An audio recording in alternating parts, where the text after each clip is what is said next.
Tonight, the Larks will begin their final full series of the season. After getting a sweep victory over the Liberal BJs, they will take on the Denver Cougars here at Larks Park. As we welcome you into the pregame show, my name is Hank Corsair, and alongside me is Eli Blankenship. And looking at that final game against Liberal, it was one where the Larks were tested. Liberal took the early lead up until the fifth inning, where the Larks scored 4 runs in the fourth and the fifth inning, and held on to the lead for that point on, getting an insurance run at the very end of the game. And thanks to the pitching coming up late, they won by a final score of 5-3. Yeah, it was quite the contest. It was really a nail-biter all the way to the end. Had me on the edge of my seat from the moment the game started to the moment the game ended. Some pretty clutch hits as well from that Larks squad. Brady Kreitzer most notably with that go-ahead home run there at the beginning of the game to kind of boost the momentum for this Larks squad. And it was a really well-rounded effort from the whole team. The pitching pitched well, like you mentioned, and offensively, the Larks really came through when they needed to the most. And just looking back on that whole series as a whole, that was the Larks' 5th sweep of the season. They were the first team to shut out Liberal in that first game, winning 10-0. And while they were tested in Game 2, they showed that they can play from behind and they can bounce back even despite a slow start. And overall this season, they went 4-1 against Liberal, which is a very impressive outing against your rival. Yeah, it's certainly a very good showing on the season against Liberal, a team that's not a ball club to shy your head away from. They're a pretty solid ball club. The big thing for Liberal is if they can hold teams in the beginning of games, they can battle with them the entirety of the outing, and we saw that in the last game against the Larks. And so they're certainly not a team that was an easy opponent for this Larks squad, and the fact that they were able to be one of the only teams to shut out the BJs this season is really impressive. And tonight the Larks take on the Denver Cougars. They enter tonight's game with a record of 8-16 and 8-13 in RMBL play, so they are currently 5th in the RMBL standings, and this is actually their 21st road game of the season. They've only played 4 home games this entire season, and every game from here on out will be a road game as well. But they come into this game only winning 1 of their last 6, and they're going to try to have some revenge on their mind, trying to put some losses together for the Larks before the end of the season, because they'll be looking for revenge after getting swept by them earlier in the season. Having to play that many road games is brutal. That's pretty brutal on a team, no matter who you are. The fact that they've only played, you said, 4 home games on the season is pretty astounding to me. Part of that is they're not only almost always at a disadvantage when they're playing because of the atmosphere, especially here at Larks Park where you have a very big crowd, but you also are constantly on the road. That can be really exhausting and tiring on a team as well. So it'll be interesting to see how this Denver team performs. It will be a great matchup. We are about 5 minutes away from first pitch. We are down to the final 4 home games of 2025. First pitch is coming up next.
We welcome you back to Larks Park as we are about set for first pitch as the Larks take on the Denver Cougars. This is the fourth time that these teams will meet this season. The Larks got the sweep earlier in the year, and they have an opportunity to put some more wins together, even though they've already clinched the RMBL title, but putting some wins together before going down to Wichita wouldn't hurt. Yeah, it was pretty awesome for them to be able to clinch the RMBL title as early as they did in the season. and they've still got a good chunk of the season left here as they have the rest of their games at home. And so this is a great opportunity for the Larks to kind of build some momentum going into the NBC World Series, where they're going to face some really good ball clubs. We're about set for the first pitch. Taking the mound tonight is the Larks' top starter. That is number 14, Nick Gray, the right-hander from Angelo State University. Perfect 5-0 on the season. This is his 7th start, and he will face off first against the leadoff batter, Matthew Shipley. And the first ball goes in play. Running up on it is Tabor Stokes. On the run, throws it to Jackson Babcock, and right away the Larks have the first out of tonight's game. That was a nice-looking throw there from Tabor Stokes. I mean, wow, he rocketed that thing over there. Kind of had to throw it a little sidearm action there. He was on the run and didn't really have the angle to get his hips twisted all the way. So that sidearm motion helped him get the ball to first base. And, wow, what a throw from Tabor Stokes. A nice play there. He's showing off the fielding skills that he's going to take to Ball State next season. Now up to bat is Dylan Whitfield, and he'll lead the first one down there. It finds the zone for strike one. The first pitch for tonight's game came at 7:10 p.m. It is 89 degrees and sunny. Humidity's not too bad. Wind is pretty good right now, 13 miles per hour. So we'll have good weather for tonight's game. The count is now 0-2 to Whitfield, the freshman from Hillsdale College. We managed to dodge a lot of the rain. It was last night well, not last night, but the day before, and it was that same night where the Larks clinched the RMBL championship, and it poured rain that night, a lot of rain. So we kind of dodged the bad weather, to say the least. So it cooled down these last couple days, and now it's starting to heat back up. So we're getting back to that summer baseball weather. Count now 1-2 as Dylan Whitfield fouls that one off. We'll give you the rest of Denver's lineup here in just a second. 12th game with the Cougars for Dylan Whitfield. He awaits the next pitch as Gray sends it to the plate. This one will be popped up. Running back for it is C.J. Reed. The right fielder Lane Sparks will come up as well, and the catch is made. There is now 2 away. Larks with an opportunity to go 3 up, 3 down early on in tonight's game. We'll now take a look real quickly at the rest of Denver's lineup as Alden Quintanilla comes up to bat. After him, it'll be Finn O'Connor, then Will Brassel, the designated hitter. Number 8, Carter Olek, will bat 6th. Riley Hall is the 7th batter in the order. And then the rest, the final 2 batters for Denver are number 9, Blake Roberts, and number 30, Cameron Barrows.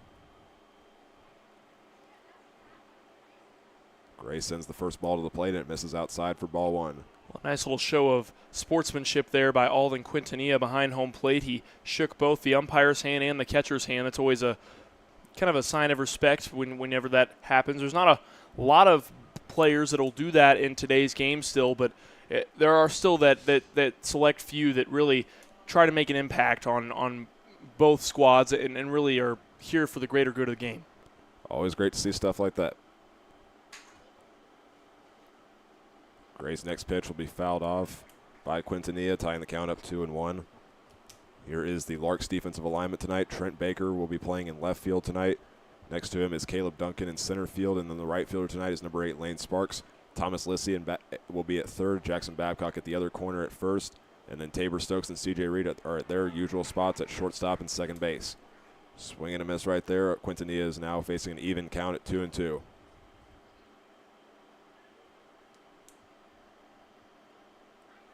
Quintanilla is a sophomore from Granada Hills, California. Will now face a full count at 3-2. Enters tonight's game with a .316 batting average. Had a solid performance in his last few years of college, playing at Colorado Mesa. He'll be transferring to UT Permian Basin next season. As he fouls another one off, it keeps the count at 3-2. And we'll await the 7th pitch of the at-bat.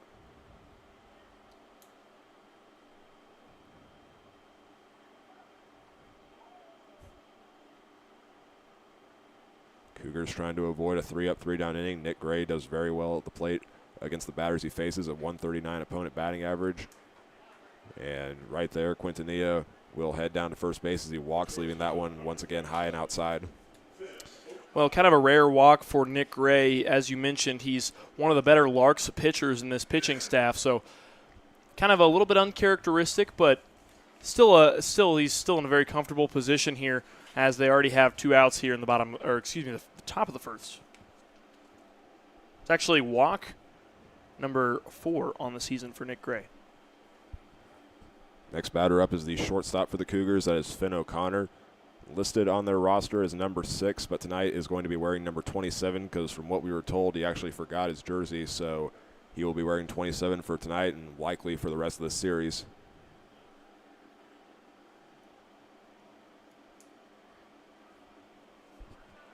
O'Connor just finished his sophomore season at Monterey Peninsula. Will be transferring to Western Oregon next season. They'll put this one in play, and this one's going to roll into the outfield, putting both runners up a base. Cougars trying to put together a little bit of a 2-out rally here. They've got a couple runners on, one in scoring position. They've really got an opportunity here to potentially drive one home. That'd be a really big achievement for this Cougars team to be able to put a run on the board that early in the game, especially against this Lark squad. They only scored 3 runs in those 3 games earlier on in the season, so it would be big for them to take an early lead here. Alden Quintanilla is at second. Finn O'Connor will occupy first. Now Will Brassel, the designated hitter, up to bat. He'll pop this one up. Thomas Lissy will track it down into foul territory, and he makes the catch for out number 3. 2 outs to start the inning for the Cougars. They get 2 guys on base, and a pop out in foul territory leads to the end of the inning. We'll have the bottom of the first up next here on the Larks Network.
In that first inning for the Cougars, they had 1 hit and left 2 runners on base. And now it's time for the bottom of the first as Tabor Stokes will lead things off for the Larks, facing off against a new pitcher for the Cougars who is new compared to when the last time the Larks and the Cougars faced each other back on June 15th.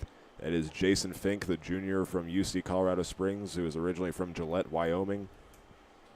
That's the first pitch up there to Tabor Stokes, starting the count 1-0 here in the bottom of the first inning.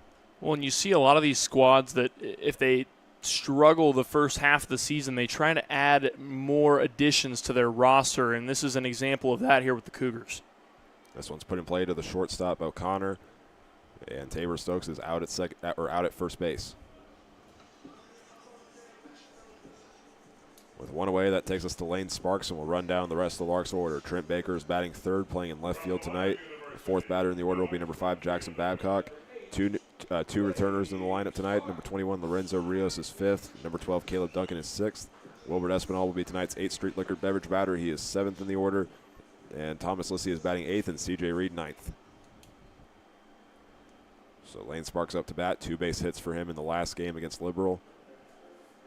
Starting with a 1-0 count.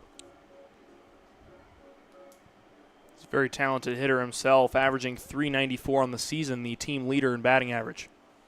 He'll hit a high fly ball into left field. This one going to go out, or it was going to go out of foul territory. It hit the top of the light pole and bounce back into the field, but moves the count to 1-1. I don't know if I've ever seen that before. That was, I think, a first for me. I mean, it hit like the light, the actual light fixture, not the pole itself. It hit the light fixture that's attached to the pole, and it bounced back into play.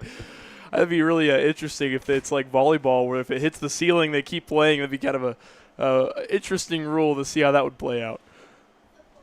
When I was here last season, I believe we had the ball hit the top of the press box like 5 times. We've had more poles get hit this season than balls hit the press box. There have been some impressive poles nailed by balls this season. It's been fun to get to see which pole is going to be the victim of the night.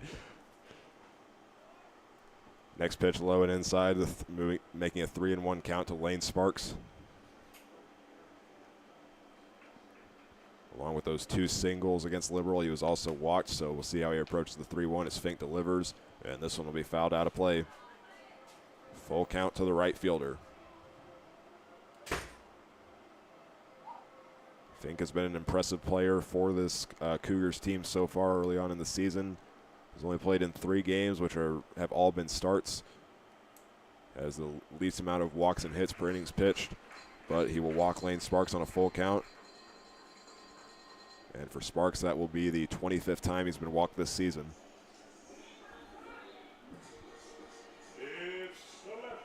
So that'll bring up the left fielder, Trent Baker.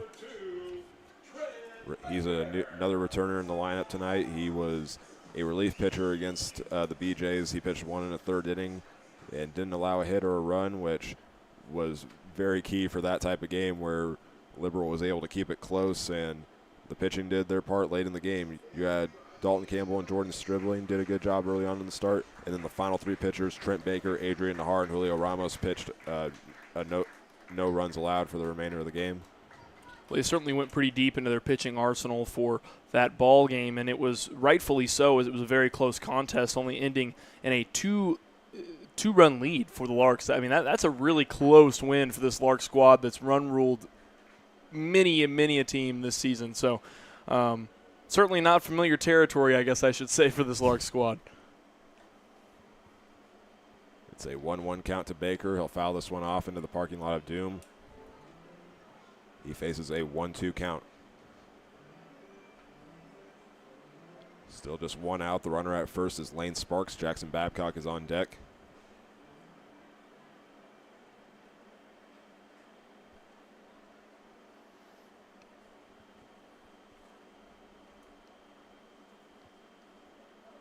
Pitch goes to the plate, and once again, Baker fouls another one out of play, staying alive as the 3rd batter in the order.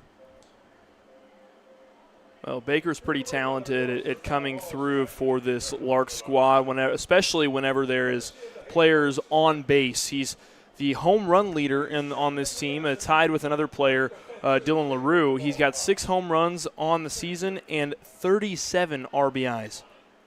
Strikeout there by Trent Baker. 2 away now here in the bottom of the 1st inning, as that will now bring up Jackson Babcock.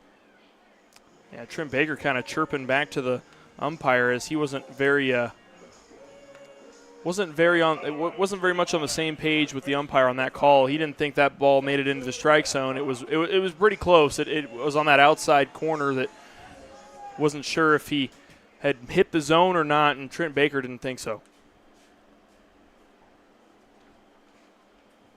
Jackson Babcock up to bat, batting 4th in the order tonight, was 3rd in that 2nd game against Liberal. He'll leave the 1st one in the dirt, and Lane Sparks doing what he does best, stealing 2nd base.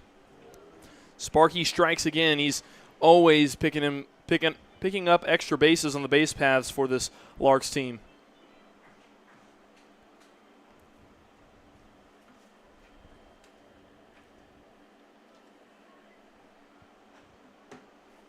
That one will be left outside. Babcock ahead 2-0. We'll see if he can capitalize with a runner in scoring position. He's one of the top hitters on the team, .392 average for him on the season. He's also recorded an RBI in 11 of his last 14 games. Sparks will take a big lead behind 2nd. And Babcock leaves another pitch up high. The count is now 3-0.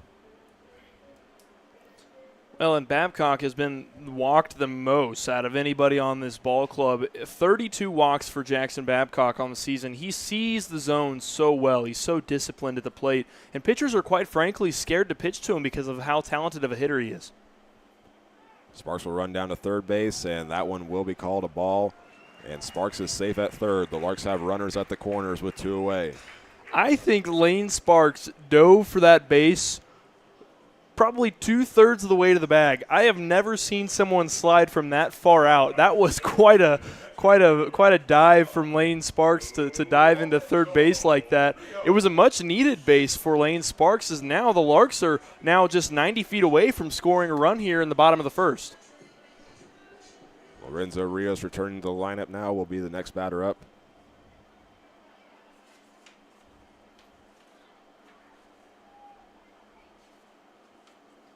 Both runners take a lead. First pitch goes outside for ball 1. We'll see what Jackson Babcock does with him on base, because that last game against Liberal, he was able to get his first stolen base of the season, and it was also his first attempt of the year.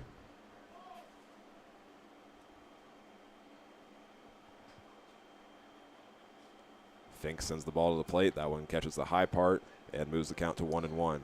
It's interesting because in that last game against the BJs, Babcock actually they were trying to hold Babcock on first base quite a bit, and they kept throwing back over there. And Hank and I up here were in the booth. We're like, why are they doing that? That's so weird. He hasn't stolen a single base this season. So we'll see if he maybe tries to attempt one here today. That one a hard ground ball over to O'Connor. He'll just underhand toss it to Olek on a fielder's choice, and that will be the end of the inning. The Larks got runners to third and first, and they will both be left stranded. Both teams leave 2 runners stranded in each the top and bottom half of the inning. And now it's time for the top of the second inning. Carter Olek will lead things off for the Denver Cougars when we come back.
We welcome you back to Larks Park, starting the top half of the second inning. Still no score as Nick Gray's back to the mound for the Larks, and we got 6, 7, 8 up next for the Denver Cougars. To the plate is the second baseman, number 8, Carter Olek. The junior from Maple Grove, Minnesota, swings and misses at the first pitch, starting the count off 0-1. Nick Gray faced 5 batters in the first inning. Had some help from his fielders. Matthew Shipley grounded out. Dylan Whitfield popped out in the infield. And Will Brassel had a pop out in foul territory with 2 runners left stranded that inning. And already a strong start to the second for Nick Gray. The count now 0-2.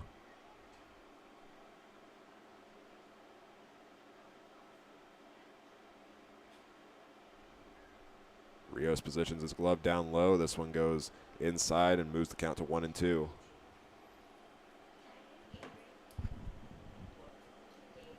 like a junior from Dakota Wesleyan. Played in 34 games for this last season, but previously played at Viterbo University and Northeast Oklahoma A&M, and he swings and misses on a 1-2 count. First strikeout of the day for Nick Gray. Well, first strikeout of the day, and that is strikeout number 42 on the season for Nick Gray in only 8 games pitched. I mean, that's pretty incredible. 28 innings pitched so far. I guess now 29 after that last inning. But, man, what a season it's been for Nick Gray. Already off to a good start with the next batter, looking for another strikeout. He faces number 25, Riley Hall. Sophomore from Las Cruces, New Mexico. Leaves the next pitch down there, and now it's 1-1. On deck for the Cougars is Blake Roberts. Cameron Barrows is in the hole.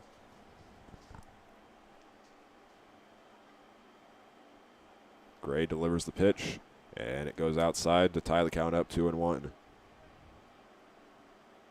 Riley Hall's played in 20 games entering tonight for the season for Denver. .441 batting average for him on 68 at-bats. He'll line this one foul and faces 2 strikes in the count.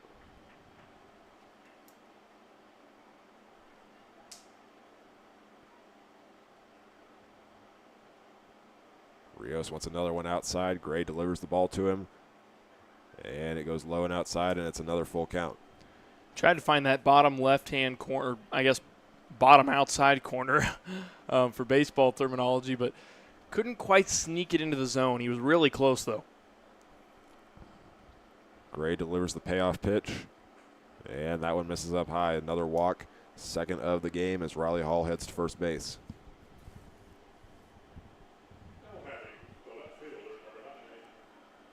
Next up for the Cougars will be number 9, Blake Roberts. The sophomore left fielder enters tonight's game with a 324 batting average. And he awaits the first pitch from the Angelo State Ram, Nick Gray.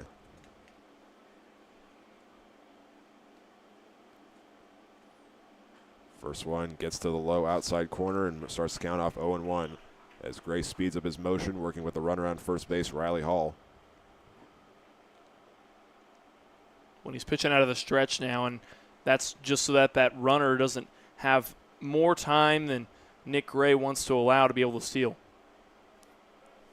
Next ball takes a bounce at the plate, moving the count to 1-1.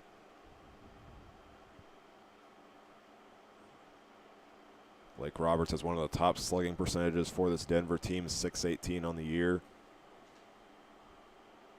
Some of the outfielders for the Larks playing a little bit deeper, specifically Trent Baker playing pretty close to the wall.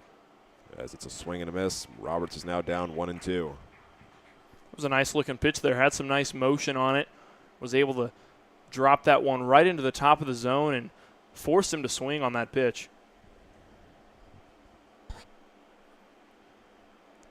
So Gray will now look for his second strikeout of the night. Taking his time, he delivers, and this one gets fouled back as Blake Roberts stays alive. Well, Roberts is living on a prayer here with on this count. So far, Nick Gray has been in control of this count really since the first pitch, and it's been very evident.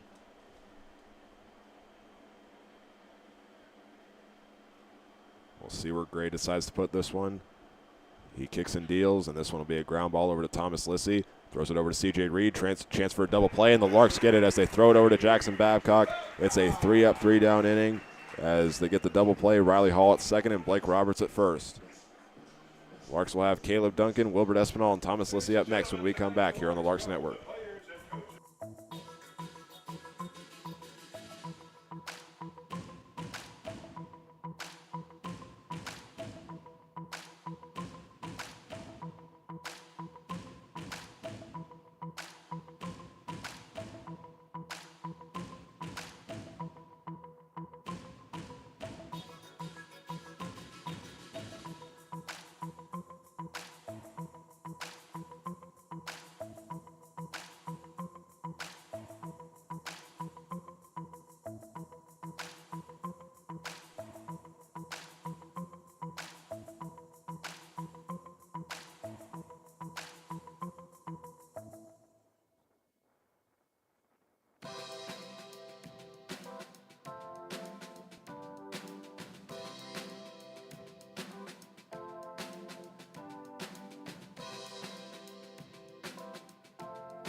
The Larks got a 5-4-3 double play to get the final 2 outs in the top half of the second inning. And now Caleb Duncan will lead off the bottom of the second as Jason Fink returns to the mound for the Denver Cougars. Only left 1 on base in the first inning and only gave up 2 walks. His first pitch to Duncan is one that he'll show bunt on, and this one will be called foul as it took a bounce on the plate. 0-1 count to the center fielder. When you mentioned that the Larks ended on that double play, it's always a great way to end an inning. It was with a double play to be able to kind of transfer that momentum straight into the offensive side of things.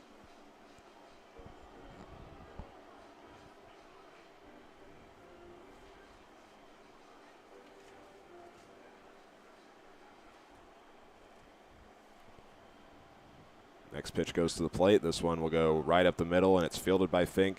We'll toss it over to his first baseman, Hall, for out number 1.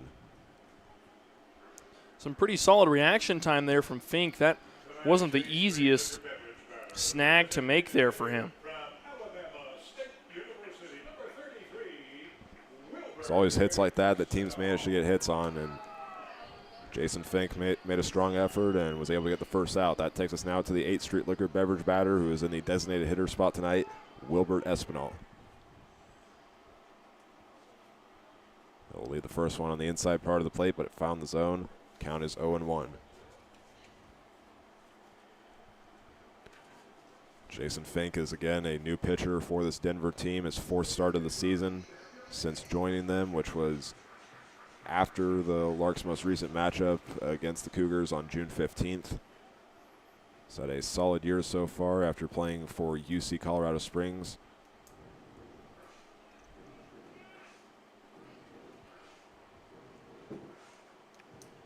He's played in 27 games and 25 starts in the last 2 seasons for the Mountain Lions at the Division II level. This pitch will untie the count, and it misses outside. 3-1 to Espinal.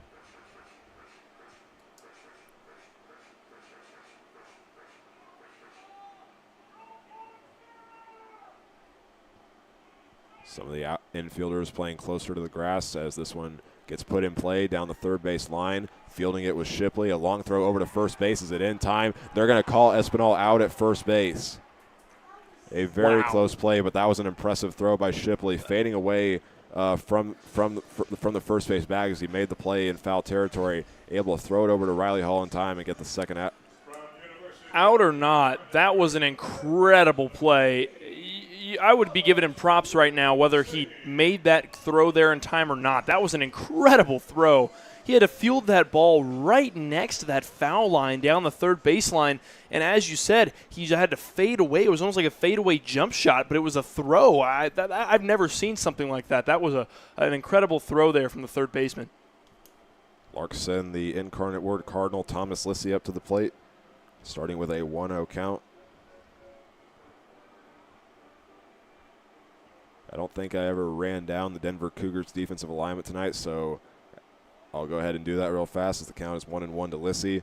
Blake Roberts is the left fielder tonight, and center field is number 15, Dylan Whitfield, and the right fielder is number 14, Alden Quintanilla. Playing third base, who made that last play, was number 11, Matthew Shipley. The first baseman is number 25, Riley Hall. And on the inside part of the infield is number 27, Finn O'Connor at shortstop, and number 8, Carter Olek at second base. Count tied to Thomas Lissy, 2-1, as he hits a line drive over to the second baseman, and it gets past him. And Lissy's got the first hit of the night for the Hayes Larks. Such an awkward ball to field there for the second baseman because of the way that Lissy hit the ball and made contact with the ball. Lissy's hit kind of bounced towards him, but it was such a weird, had some weird spin on the ball, the way that it landed on the ground, and he had kind of jump out of the way and put his glove out and just kind of hope for the best. And Lissy ended up getting a hit out of it, and I don't think he's complaining. A nice little knock there for him at the end of this second inning. We'll see if the Larks can get a 2-out rally going right here. C.J. Reed's the final batter in the order, and he's up to the plate. Leaves the first one upstairs for ball 1. Well, it certainly wouldn't be the first time that this Larks squad has put together a 2-out rally. We've seen it before. We've seen them put together big innings with 2 outs on the board. Throw back to first base. Thomas Lissy slides back safely. He's stolen base 9 times this season and has only been caught twice.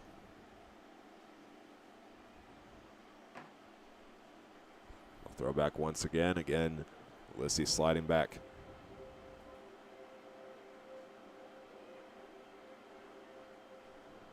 So Reed will await the second pitch of his at-bat. He was 1 for 2 against Liberal in his last game, as he now faces a 2-0 count. He was walked twice, and that one hit for him was a solo home run, which was his second of the season.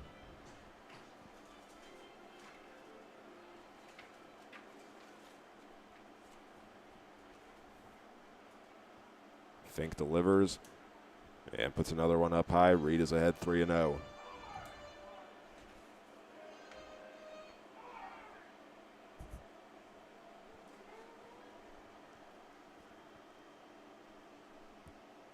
Lissy playing a little bit closer to first base as he takes the lead once again, and he will now head down to second base as C.J. Reed walks on 4 straight balls.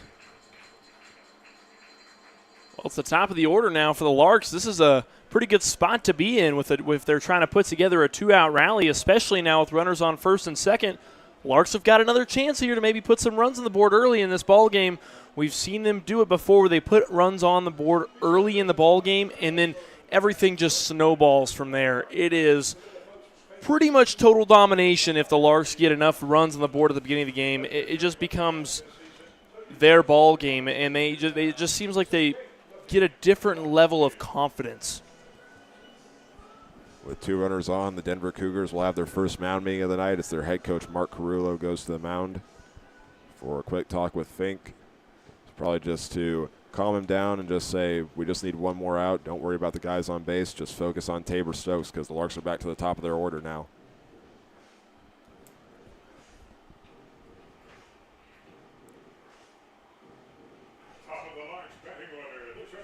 We'll see what Stokes does right here. Has the most hits on the team at 42 coming into tonight's game. And has gotten a hit in all but 6 of his games this season. Fink takes a look back at second. Pitch goes to the plate. It's on the inside part, and it's ball 1.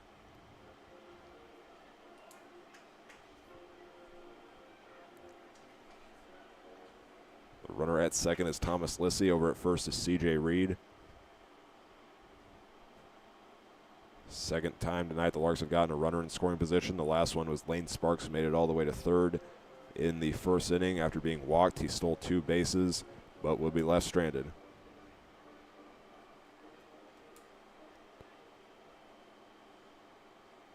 Two 2-0 count to the future Ball State Cardinal, Tabor Stokes.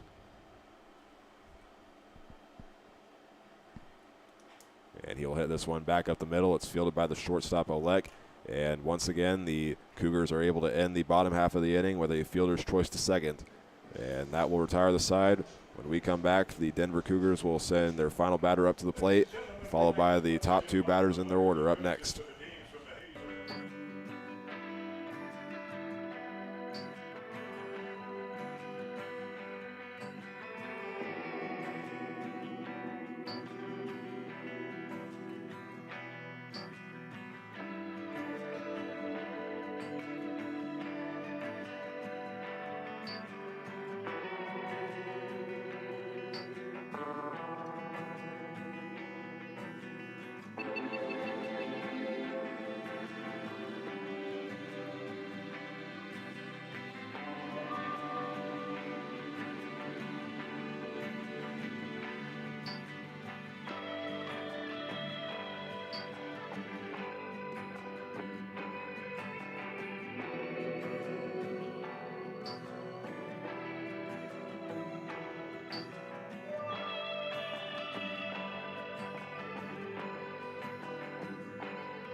Cameron Barrows leads off the top half of the third inning, still facing off against the Larks starter Nick Gray.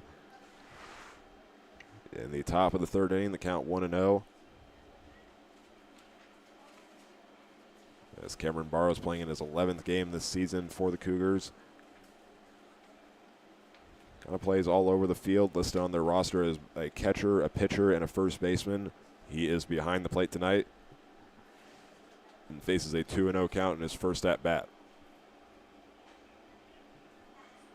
That one finds the zone. Nick Gray fighting back, 2-1. He's only given up one hit. He's got one strikeout on the night. And he misses low and outside. Cameron Barrows is ahead 3-1. He is one of 6 high school seniors on this Denver Cougars roster. He's from Highlands Ranch, went to Mountain Vista High School. And he will foul off the next pitch. He is now going to face a full count. And with Barrows, he's actually going to be playing in this part of the country next season because he is going to be in Dodge City playing for their community college. Well, it's really cool to think that players, even for the Larks squad, even just within the own squad for the Larks, there's players that are teammates over the summer that can go and play against each other during the regular season. Same concept applies here. There's players that will play against each other over the summer, and then they'll be teammates during the college season. So it's just really cool to see some of that because you get to see some really cool moments sometimes between players or really even friendships that are kind of unlikely that you don't always get to see during the college season. Denver's back to the top of their order with the third baseman Matthew Shipley. Grounded out to Tabor Stokes on the first pitch of tonight's game.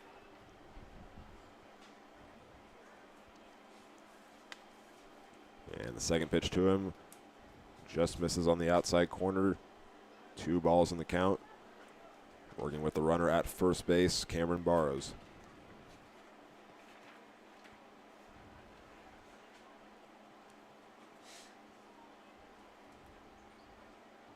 Rios wanted that one down the middle. That's close to where it goes.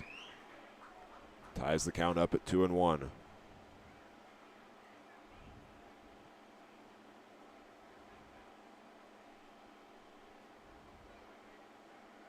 Gray kicks and deals, and this one a deep hit into right field. Sparks will run back for it. He's got the catch for out number 1.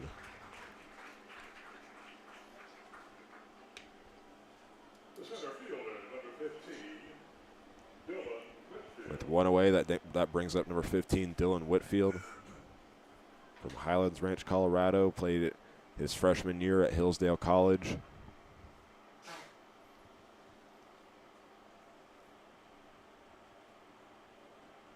And his first pitch goes down low, and they're going to try to steal second base. And getting there in time is Cameron Barrows. Well, it was the right idea for him to throw the ball there in that instance. He just didn't quite get the throw out far enough in front of the second base, physical base. And so because he threw it basically dead on to the second baseman as opposed to getting in front of it, it was hard for the second baseman to reach around his body in time to put that tag on. Foul tip for the first strike to Whitfield. Cougars have Alden Quintanilla on deck and Finn O'Connor in the hole.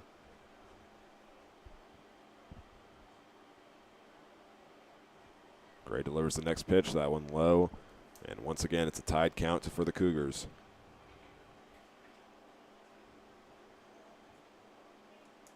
Gray trying to move the ball around the zone, but Denver doing a good job reading it so far.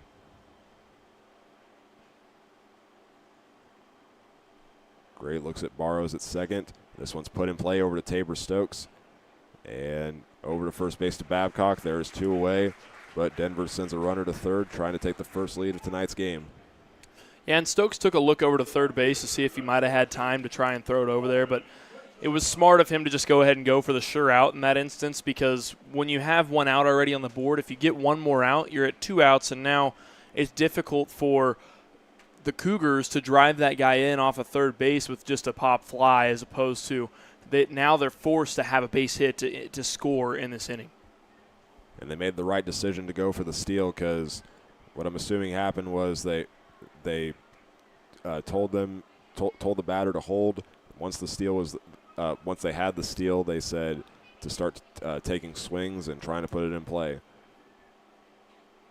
0-1 to Quintanilla, and now he faces an 0-2 count as the Larks look to leave another runner stranded.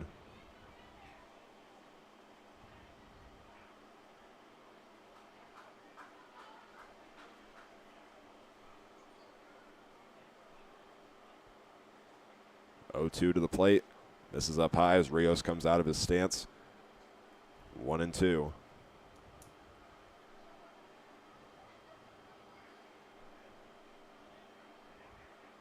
Denver's left one runner stranded in scoring position tonight. That was Quintanilla, who is the current batter. He got second in the first inning and faces a 1-2 count. Swings and misses on a drop third strike. Rios looked over at third, throws it to Babcock at first, and the Larks are able to get out number 3. As Cameron Barrows was the leadoff batter, he walked, made it all the way to third. 3 outs follow after that, and now it's time for the bottom of the third. We'll be back in just a moment here on the Larks Network.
Before we start the bottom half of the third inning, we want to let you know that today's game is brought to you by Pitt, R5 Roofing, Heartland Credit Union, and OPI. They are today's game sponsors for the first of this 3-game series against the Cougars. And it's also the 4th to last home game for the Larks this season. So while we love everybody tuning into the streams, we encourage you all to come down and enjoy a game here at Larks Park. Lane Sparks is the leadoff batter for the bottom of the third inning. 0-1 count to start. Still facing off against the starter, Jason Fink, who puts that one high at outside, moving the count to 1-1. On deck is Trent Baker, and in the hole is Jackson Babcock.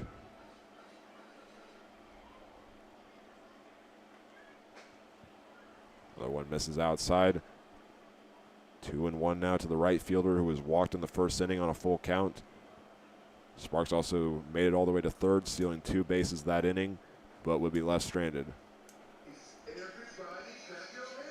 That one misses the zone once again, 3-1.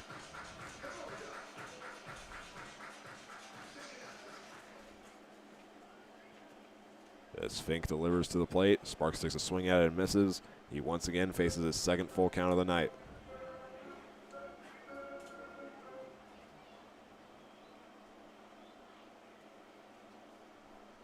Payoff pitch goes to the plate, and it catches the low inside corner. That's the second strikeout of the night for Jason Fink. Well, both pitchers in this ball game at 2 strikeouts apiece. Considering the score is still goose eggs for both teams, it's surprising that both pitchers only have 2 strikeouts, but it's been a very defensive battle here so far to start this one out. Fielders for both teams making some strong efforts so far. We saw it for the Cougars in that prior inning. They had Matthew Shipley over at third base make a very impressive play to get an out, and they're going to and they've gotten some help from their fielders very well. Like you saw right there, they get Trent Baker out at first base on a 4-3 play, and there's now 2 away.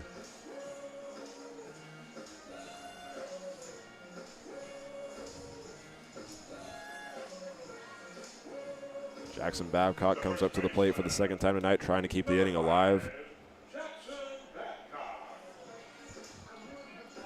He's been walked today on it was a 4-pitch walk back in the first inning. And the first pitch will be fouled out of play, starting with an 0-1 count to the first baseman. Well, and for you Royals fans back home that are currently tuned in to the Larks game as opposed to the Royals game, we appreciate that. But the Royals have made quite a comeback. They're trailing the Marlins by 1 run in the bottom of the 7th inning. The Marlins leading at 5-4.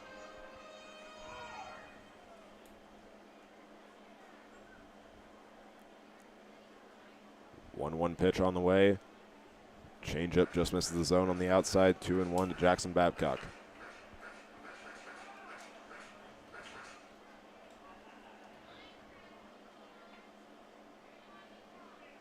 This one will untie the count, and it misses on the outside. Babcock is ahead with 3 balls in the count. He will either look to get his first hit of the night or get walked for the second time. That one catches the lower part of the zone. And Babcock will be the second batter this inning for the Larks to face a full count. And the 3rd one of tonight's game. Fink delivers the payoff pitch. This one's fouled back over the press box. We'll now await the 7th pitch of the at-bat.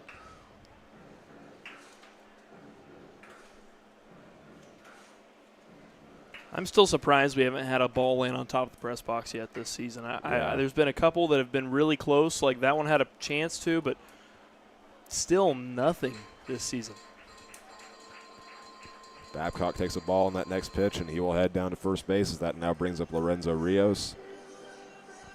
And, yeah, you're right. We had quite a few balls at the top of the press box last season, and there was one a couple nights ago where I don't remember what it was. We thought that it hit the press box, but we were like, there's no way. That ball hung up there forever if that's the case. Yeah, I don't exactly remember what actually hit the press box. I think we determined what it was, but I don't remember what it was. But it definitely was not the ball. We determined, we're like, man, that ball, like, lost sense of gravity for a second and like hovered in midair, but I don't know what it was.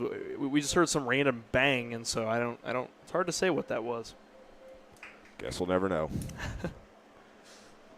1-0 count to Lorenzo Rios, who put the ball in play in his last appearance, and that one, he fell down as he swung at it, and he will be out at first base.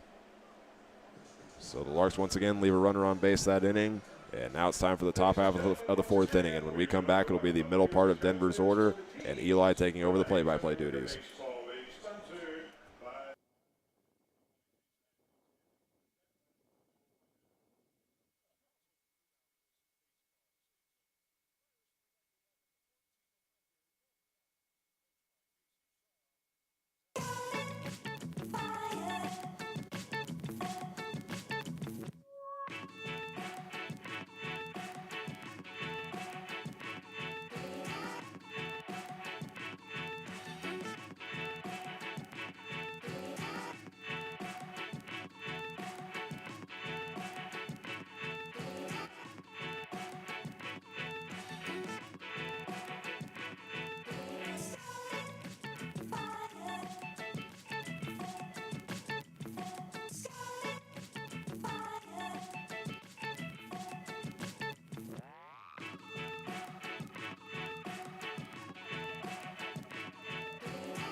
Still no scores. We start the top of the 4th inning, and it's now time for Eli to take over the play-by-play duties. Thanks, Hank. Yeah, there's certainly a lot of goose eggs on that scoreboard, and it's a little bit surprising so far. It's been a very defensive battle here early on in this ball game. Yeah, I was just going to say, I don't think we might have spoken too soon. Oh, my goodness gracious! Caleb Duncan taking flight!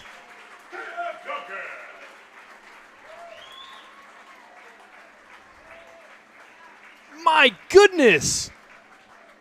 I said I thought we might have spoken too soon, but it's still a defensive battle here in the top of the 4th inning with Caleb Duncan making a Superman-like catch out in center field.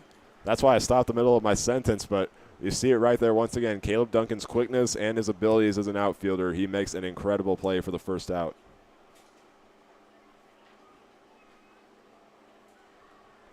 But the sentence that I was saying was, I don't think that we've had a 0-0 game with you starting your part of the call or in the time that you were away for me when we start the 4th inning 0-0 game. I think you're right.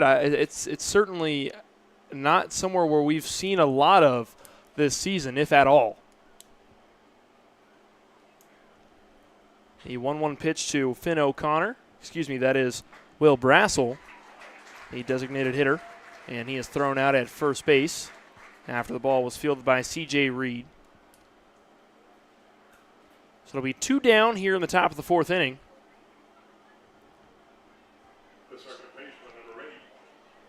That brings up second baseman, number 8, Carler Olek.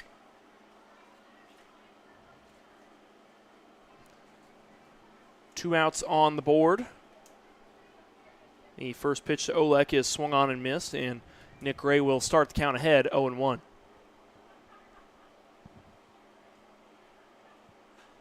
That pitch popped up into right field. Underneath it is Lane Sparks. He's there to make the play, and that will conclude the inning. When we come back, the bottom of the 4th, don't go anywhere. You're watching RMBL Baseball on the Larks Network.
Well, leading off for the Larks here in the 4th inning is no other than Caleb Duncan. I think he's earned the nickname of Superman for tonight. That was an incredible grab out there in center field. So Superman will lead it off for the Larks here in the bottom of the 4th inning. He takes the first pitch on the outside corner for strike 1.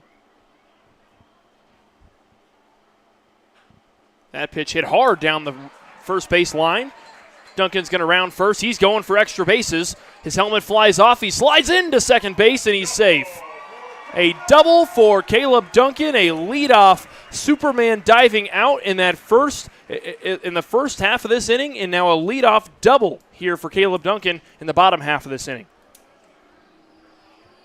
and he's showing off his speed there. Usually with those types of hits, that's just a single for any batter, but he saw the opportunity and was able to take second, and that was a close tag over there.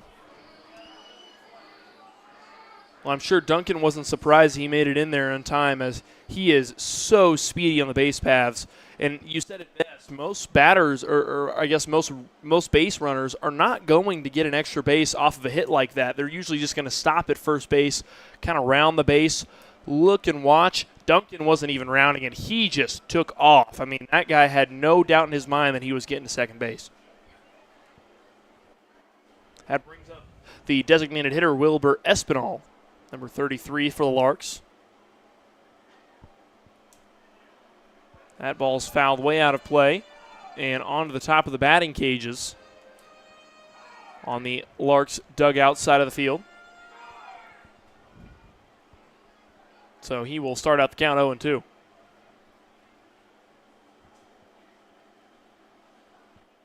Fink kicks and deals. That pitch inside on Espinal. Now a 1-2 count on Wilbert Espinal.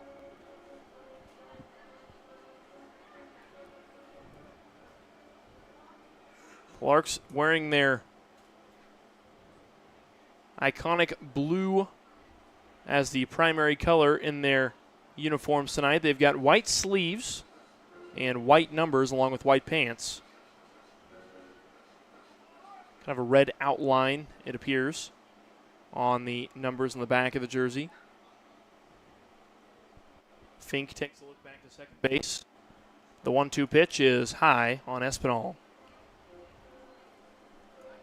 Caleb Duncan will stand back on second base, work his way off, and Fink has been watching Duncan quite closely after he was able to secure an extra base there on that hit, as Duncan is one of the faster players on this Larks team. Now the 2-2. That pitch fouled away over the top of the press box and what probably went out of the stadium.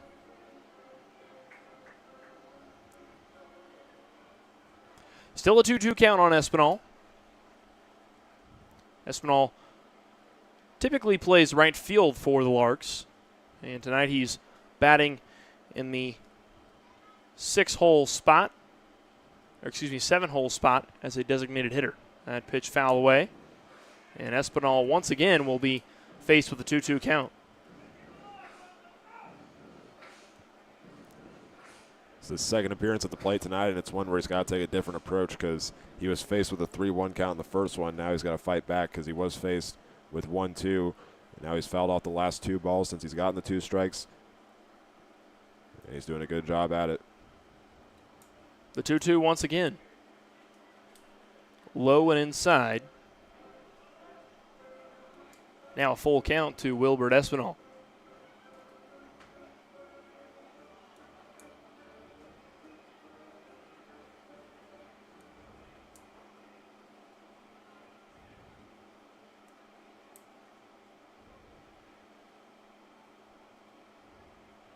Payoff pitch on the way from Fink. That pitch hits straight up the gut.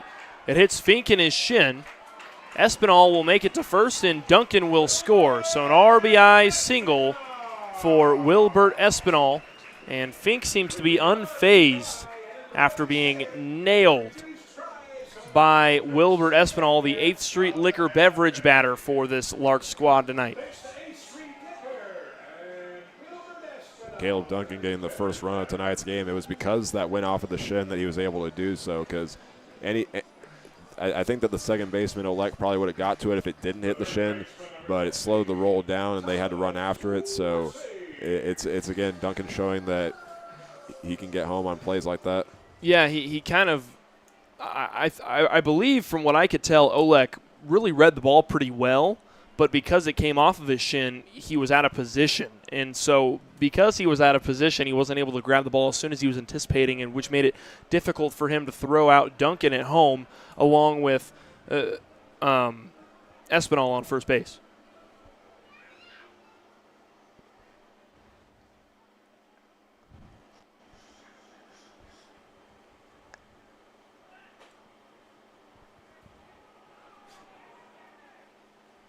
And Espinal is caught stealing.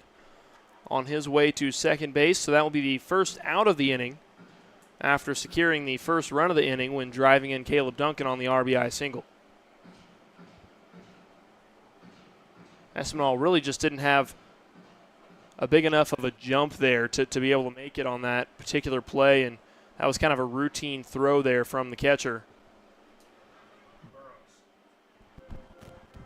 That, and also Barrows had a very quick reaction to that as well. Just before, I think it was before he reached the halfway point of the trip to second that Barrows got out of his stance and made the throw, and he was able to get the out.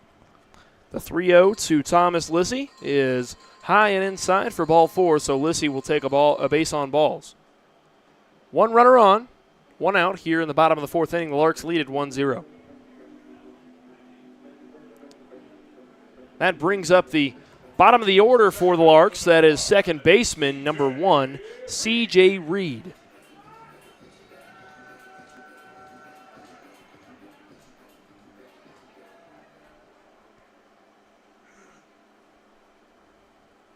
First pitch of the count from Fink is fouled away by Reed. That one goes out of play and makes its way behind the concession stand into the little green space where the kids tend to throw a football or play wiffle ball. There was a stampede of children running for that ball as they were all trying to secure that free $1 from the Larks concession stand. Well, the kid that got it, I don't think he cares about the dollar. He's playing catch with the ball.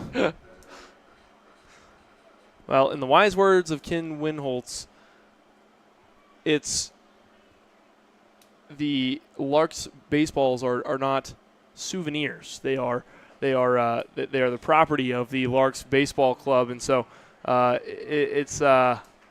we'll see if that one makes it back to the Larks nest or not. I'm curious to know on that one. 1-2 count on C.J. Reed, the 9-hole hitter for the Larks squad. The pitch from Fink is high and out of play. Will make its way past the parking lot fence and somewhere into the parking lot of doom.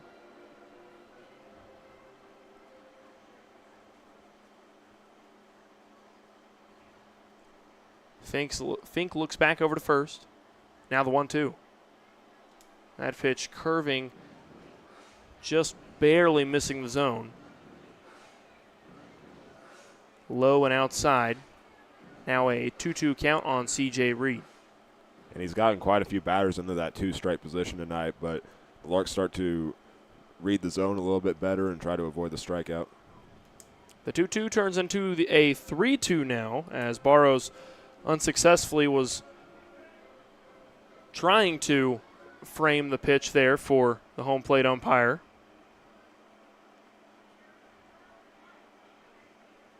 Now the payoff pitch. That pitch hit into shallow left field. Tracking it down is Roberts. He is there to make the play. And sliding back into first is Thomas Lissy. 2 down in the bottom of the fourth inning. Larks still leading at 1-0. A runner on first will bring up the top of the order with Tabor Stokes, the shortstop wearing number 6.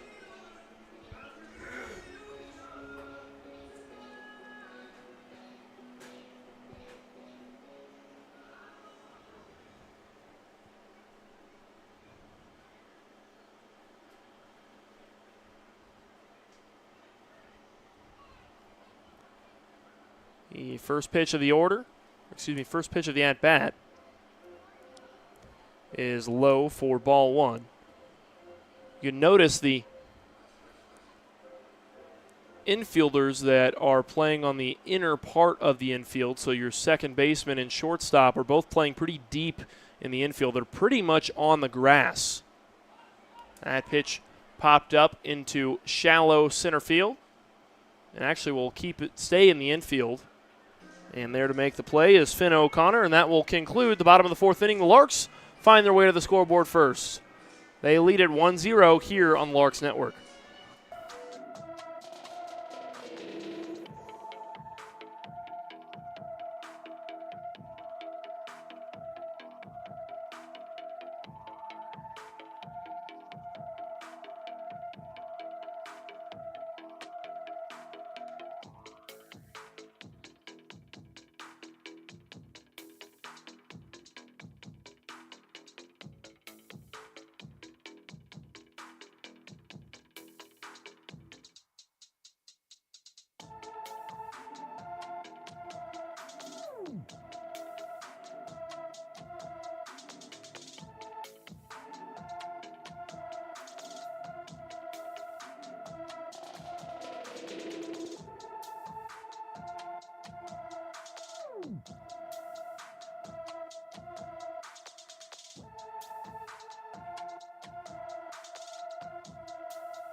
Well, it's the Tommy's Car Wash clean inning here at the Larks Park here in Hayes, Kansas. Still on the mound for the Larks is Jason Fink. He has 2 strikeouts on the night. Hasn't allowed any runs on only 1 hit.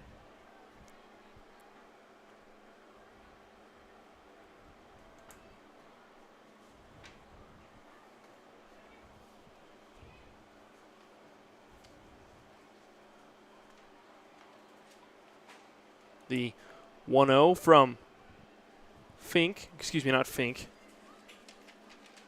Looking at the wrong side of my roster. From Gray, that is. That pitch hit hard into deep left field. Backing up is Baker. And Riley Hall, the first baseman, will lead off the inning with a single after Trent Baker fired that one back into the infield and held the first baseman on first base. So a leadoff single and an early base runner here for the Denver Cougars. That was an impressive throw by Baker. That one took a bounce off the wall, and usually when you see that happen, runners are able to get the second, but Trent Baker didn't even need a cutoff, man. He just threw it over to Tabor Stokes, and it left the runner at first.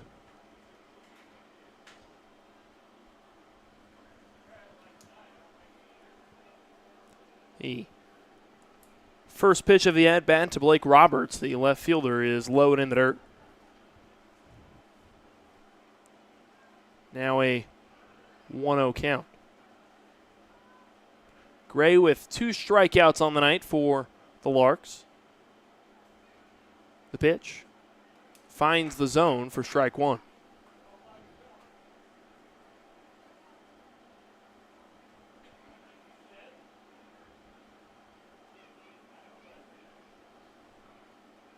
Gray takes a glance over to first. Comes set. Now the 1-1. That pitch hit into right field. Tracking it down is Sparks. He's there to make the catch. And the first baseman, Hall, will stay on first base with 1 out on the board here in the top of the 5th.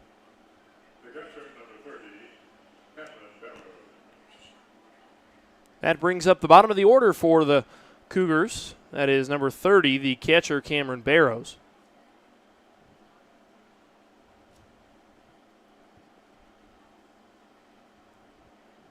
Gray comes set. First pitch of the at-bat is low and outside for ball 1.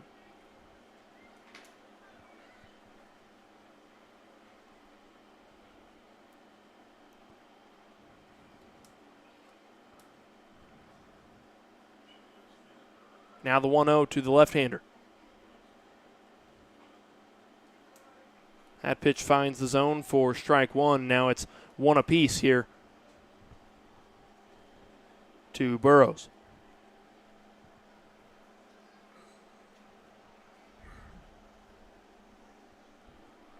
The pitch on the way from Gray. Pitch outside and in the dirt, stopped by Lorenzo Rios, the player taking on the catching duties tonight for the Larks.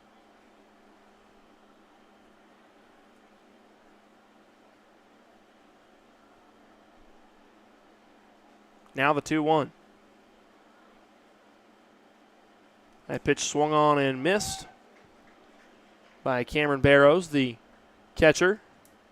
Now it's a 2-2 count in favor of the right-handed pitcher, Nick Gray.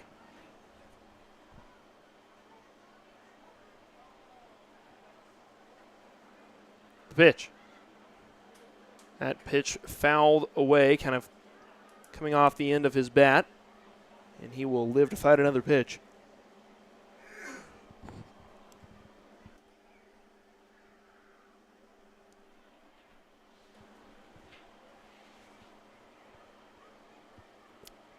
Barrows will face the 2-2 once again. That pitch hit off the inside of his bat. There to make the snag is Lissy. Can they convert? Yes, they can. A double play, an ending inning double play by the Larks. Thomas Lissy with a diving catch to make the stop at third base and converting with the double play. When we come back, it's the bottom of the fifth here on the Larks Network.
We welcome you back to Larks Park in Hays, Kansas. Leading off for the Larks is the two-hole hitter, right fielder, wearing number 8, Lane Sparks. Jason Fink remains on the mound for the Denver Cougars. The first pitch low and in the dirt. And the fact that he's still in the game is key for the Cougars, because in those 3 games when they first played the Larks, they used 10 combined pitchers over that span. So to just have your starter still in the game is huge for them if they want to stay in it. Second pitch of the at-bat from Sparks is lined down the first base line, and first baseman Hall is there to make the play. Here comes the money. It's Trent Baker, the left fielder for the Larks.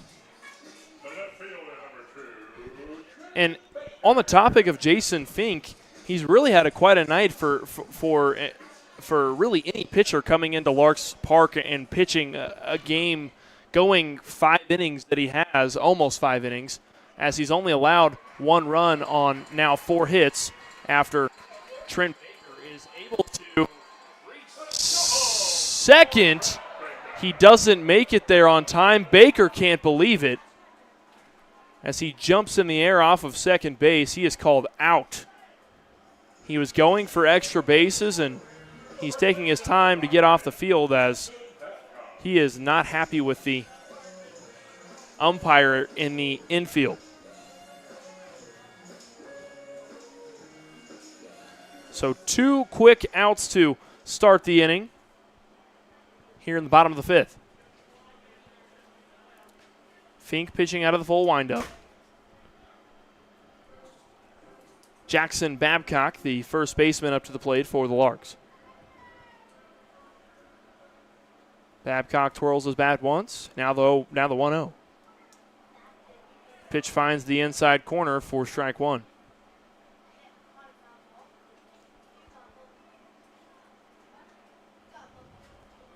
The 1-1 pitch is way inside on Babcock, who has to step out of the way to avoid getting hit. Now a 2-1 count.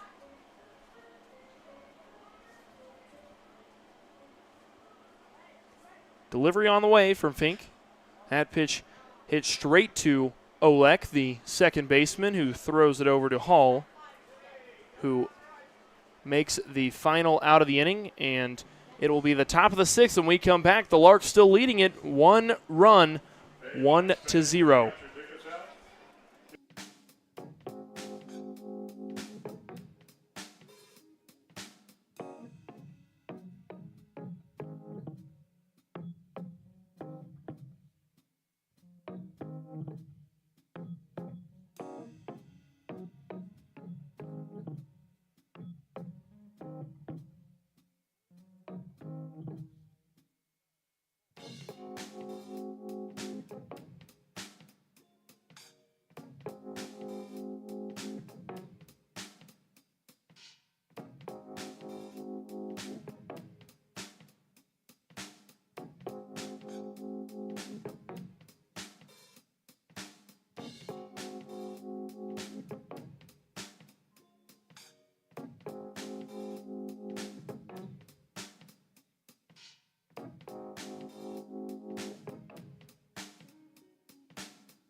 Well, it's the top of the sixth here at Larks Park.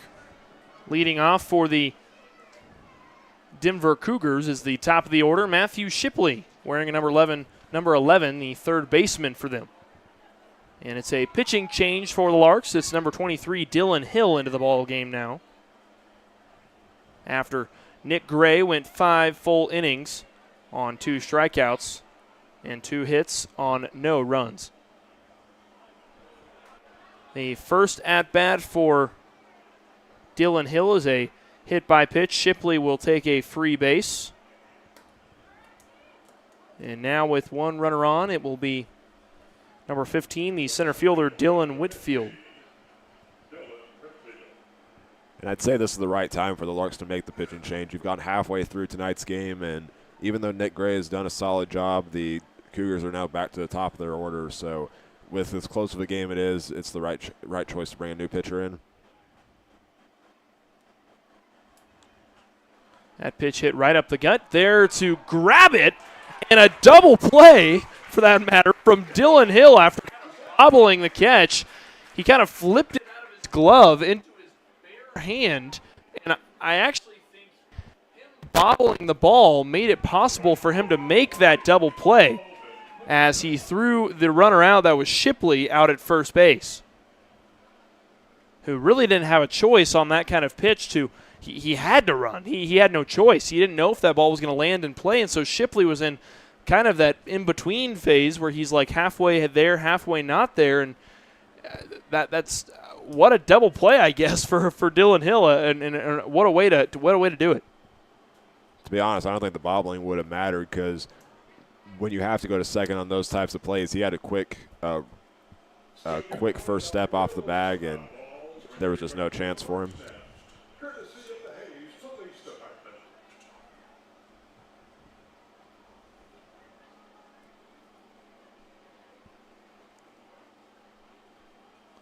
The 0-2 to Quintanilla, the right fielder, is out of the zone for the first ball of the count. Now the 1-2. That pitch fouled away. Quintanilla will face the 1-2 once again.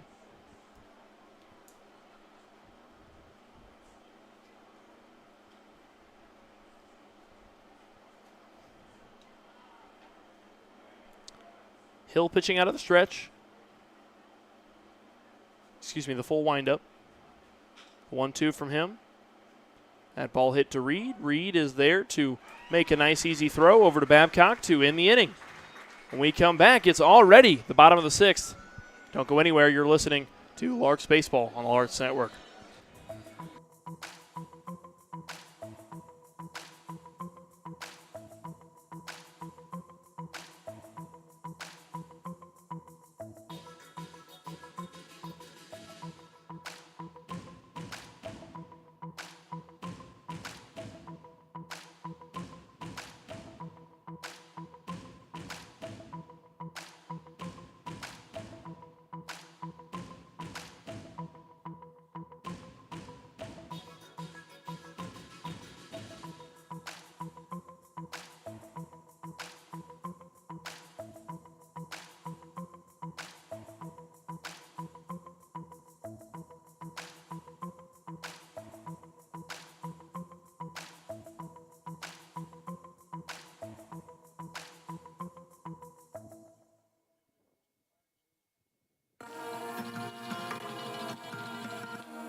We welcome you back to the bottom of the 6th here at Larks Park. And I can't believe I'm saying it's already the bottom of the 6th. This game has flown by. It's just been inning after inning that has just been all defense, it seems like. And it's been a lot of 3-up, 3-down innings. And if it's not a 3-up, 3-down inning, most pitchers aren't facing more than 5 batters in an inning. Yeah, with how quick the innings have gone, we're not even to the hour 30 mark of tonight's game. It started at 7:10. It's 8:34 right now. Up to the plate for the Larks is Lorenzo Rios, the catcher, taking on the catching duties tonight. The 0-1. That pitch hit hard into left field. Tracking it down is Roberts, looking up in the air and making the catch for the first out of the inning. And we've had some deep balls go to that portion of the field tonight. He was playing close to the wall, but since it was a little bit under hit that time, instead of running back from where his position was, he was able to run up and make the out. Well, it's difficult, too, because there's a kind of a headwind coming out of the outfield, really more specifically out of left field. And so homering to that section of the ballpark is going to be a challenge tonight for sure. Now, going the opposite way into right field might be a little bit more feasible, but left field is going to be a very difficult spot to hit that 322 foul pole. And another thing is we do have some clouds covering the majority of the field, but the sun is visibly in that left part of the field. The 1-0 to Caleb Duncan is hit out of play past the Cougars bullpen. 1 ball, 1 strike, 1 out, and 1 run for the Larks here in the bottom of the 6th inning. No runs for the Cougars as the Larks took a 1-0 lead in the bottom of the 4th. The 1-1. That pitch hit over the top of the first baseman Hall, and Duncan will hit a 1-out single here in the bottom of the 6th. And Duncan has had an excellent game tonight. I mean, not only did he have a highlight, ESPN Sports Center top 10 moment out in center field, but he's done a pretty nice job on the base paths tonight as well. Yeah, in that his first hit was the one where it just rolled down the first base line, and I said usually for players they'll just stop at first on those plays, but with how quick he moves around the base path, he was able to get to second, and he's the first run of tonight's game.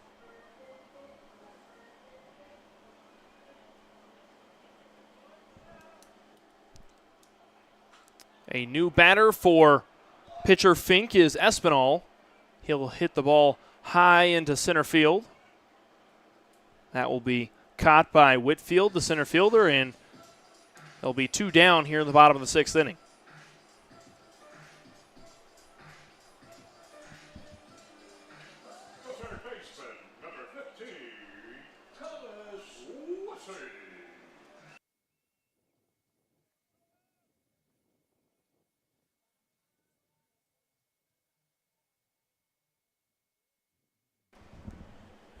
Sometimes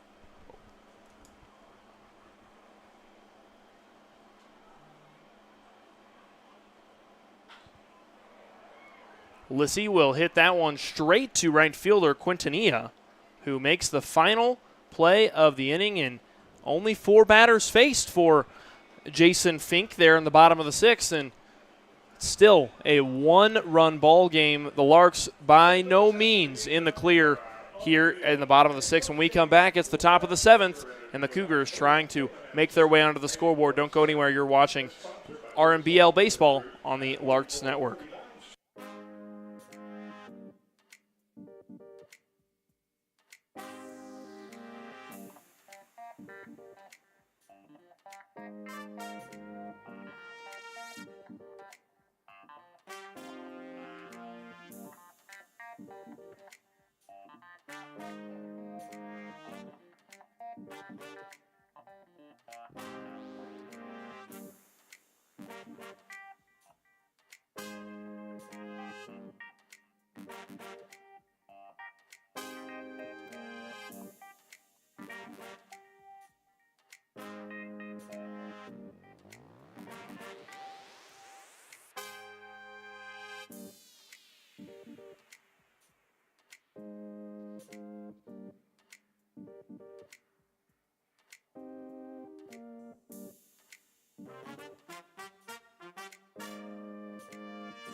Well, the first at-bat of the inning goes very quick after a pretty excellent play there from Tabor Stokes. I'm going to turn it back over to Hank, and hopefully the supposed Blankenship magic doesn't wear off here in the top of the 7th, but Hank, it's back over to you.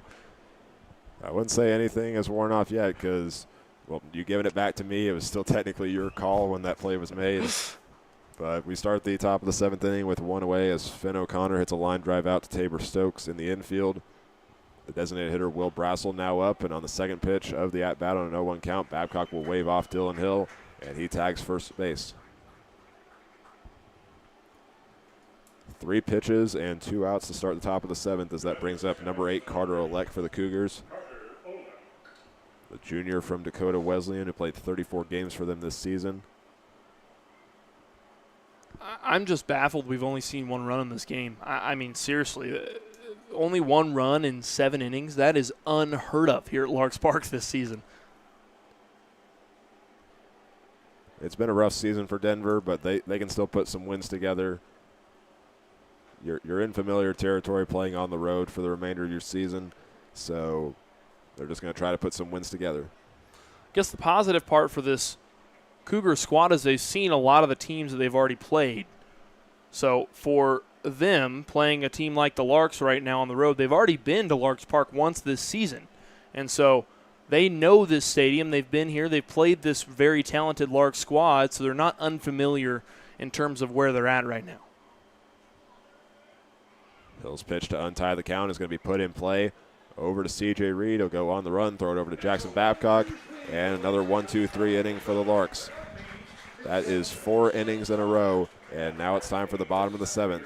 Don't go anywhere. We'll be back in just a moment here on the Larks Network.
There were only 7 pitches thrown in the top half of the 7th inning as the Larks get their 4th straight 3-up, 3-down inning against the Cougars. And Jason Fink is back to the mound for his 7th inning of work. Facing batters 9-1-2, C.J. Reed will foul off the first pitch, and the count is 0-1. Well, still no activity in the Cougars bullpen right at the moment. And, I mean, I don't see any reason to. So far, Fink's pitched a really nice game for this Cougar squad, and why waste more pitchers in a 3-game series when Fink continues to deliver? I mean, there's really no sense in doing that, especially against a Lark squad that's very deep as opposed to a Cougar squad that's not as deep. He's done a great job on the mound tonight. He's just waiting for the batting to pick up their end of the deal.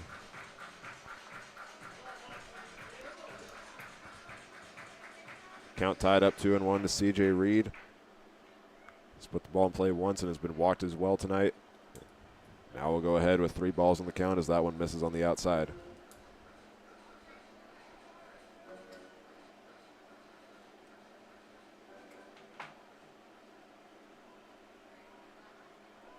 We'll see where the catcher Barrows decides to position his glove as they need 2 strikes to get Reed out.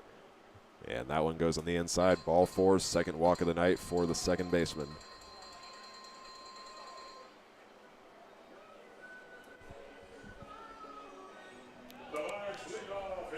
So the Larks get their leadoff batter on, and that'll take us to the top of the order with Tabor Stokes. The Larks have gotten their leadoff batter on base one other time tonight. That was Caleb Duncan, and he was the first run of tonight's game, so we'll see if it pays off here.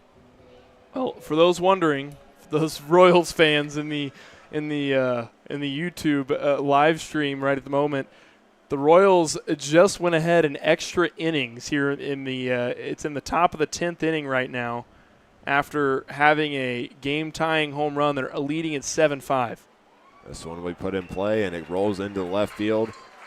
Running to third is C.J. Reed. Stokes will stop at first. Larks have an opportunity to get the second run of tonight's game. C.J. Reed at third. Stokes has his first hit of the night. Well, Reed was taken off. I saw some like flames coming off the back of his shoes there. He was just it was pure speed out of that guy. His helmet flew off in the process. I mean, he was hauling to get to third base and putting in that extra effort. And now he's only 90 feet away from home plate. And the Larks could get an insurance run on the board here if he can make his way to the house. And Stokes again was putting the ball in that same spot to the shortstop, and taking the steal there was kind of a high-risk, high-reward thing as the Larks get another steal right there. Tabor Stokes heads to second to put 2 runners in scoring position. But since that ball was rolled to the left fielder and C.J. Reed, he was running hard over to third base, and it paid off for him.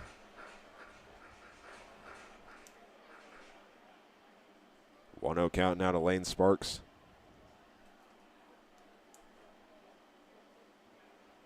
The next pitch to the plate. Catches the outside part, moves the count to 1-1.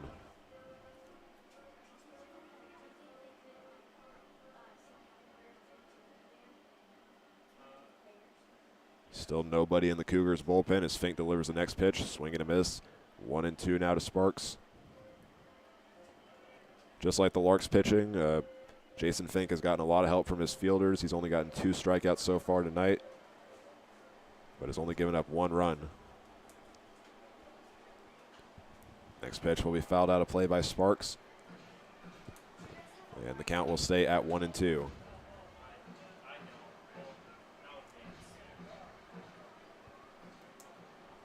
And the thing that works with Fink is that he brings a lot of experience to the table for a young Cougars team. I mean, looking at what he's done these last 2 seasons at UC Colorado Springs, this last year he pitched the most innings on the team, 72 2/3.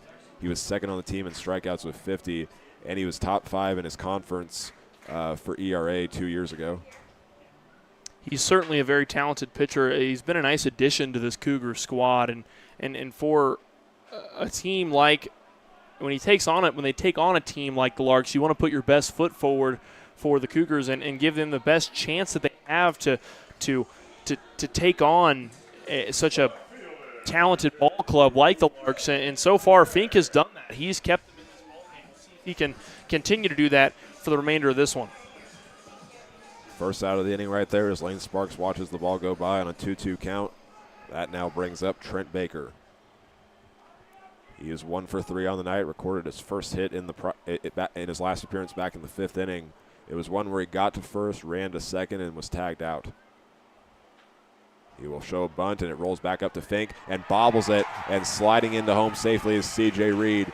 Larks keep runners at the corners as they get their second run of tonight's game.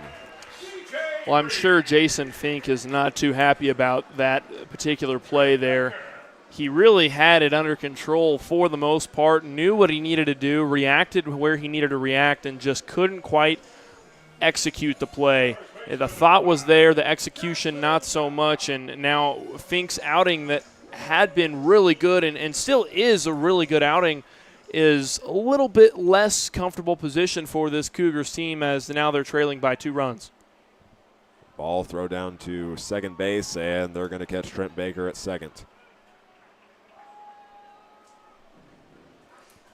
On 128 attempts this season, the Larks had only been caught 12 times coming into tonight's game. That's the second time they've been caught tonight.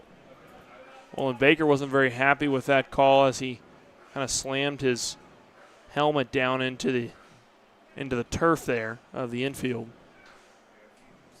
2 away, the Larks still have a runner on base at third. That's Tabor Stokes. After C.J. Reed was just scored on a bunt RBI by Trent Baker.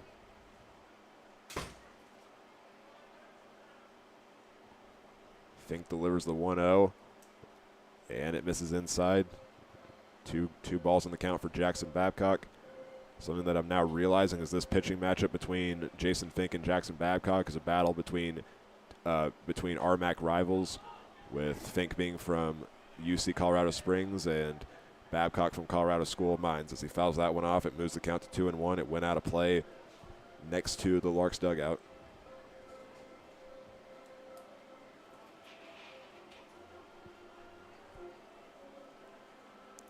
Well, and Fort Hays State actually gets to play the RMAC from time to time during their regular season, so I'm sure this probably is not their first time in Larks Park outside of their summer ventures this season. An RBI single by Jackson Babcock. He brings the runner from third home. Tabor Stokes scores run number 3 for the night as he runs into the dugout. Larks have 2 runs tonight, or their second run this inning, excuse me. And now the head coach for the Denver Cougars, that is Mark Carullo, is going to go to the mound for a meeting with Fink, and they do have somebody warming up in the bullpen, so we'll see if this is just a meeting or if they decide to make the change.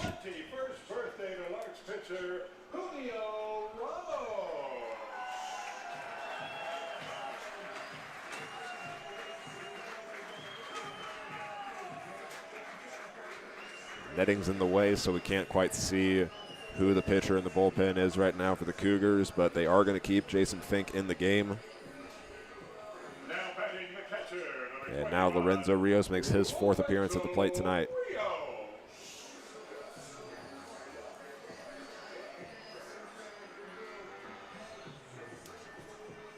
I don't know who's announcing, but Dylan Hill turned 24 yesterday.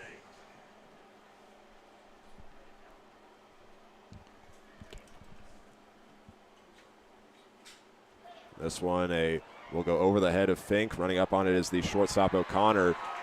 And the Larks able to get an infield hit there for Lorenzo Rios and move Jackson Babcock over to third.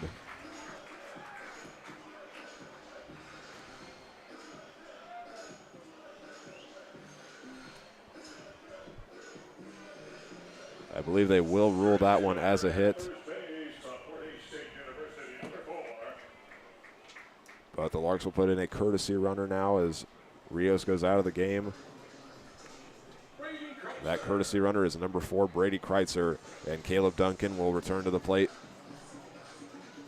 Started the game with a ground out. Since then, he's gotten 2 hits tonight and a run to go with it.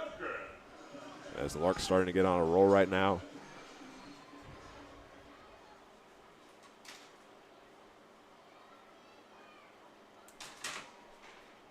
First pitch misses the zone, 1-0 to Duncan.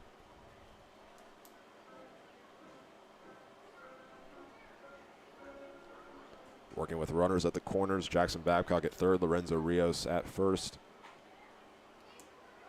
And that one finds the outside corner for strike 1. For those wondering, the Royals just lost to a walk-off home run. That is quite unfortunate. Final score being 8-7 and quite a close matchup. Doesn't matter. We got a good game down here in Hayes, 3-0. The game that's just been low scoring and a lot of defense tonight. But Larks have put together 2 runs this inning, 2-1 count now to Caleb Duncan.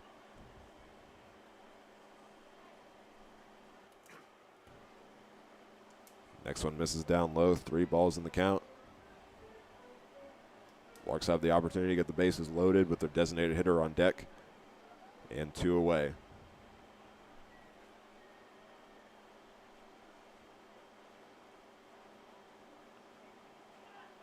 This one will go back up the middle, over to Olek. He looked at second, will look back to first, and he's got out number 3. But the Larks extend their lead, scoring 2 runs that inning. C.J. Reed was walked. Tabor Stokes advances him ahead with a single, and bringing home the RBIs this inning were Trent Baker and Jackson Babcock. We'll have the top of the 8th when we come back. This is Hayes Larks Baseball on the Hayes Larks Network.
Larks added two more runs on 4 hits in the prior inning and extend their lead to 3-0, as they'll have a new pitcher into the game, and we got a line drive.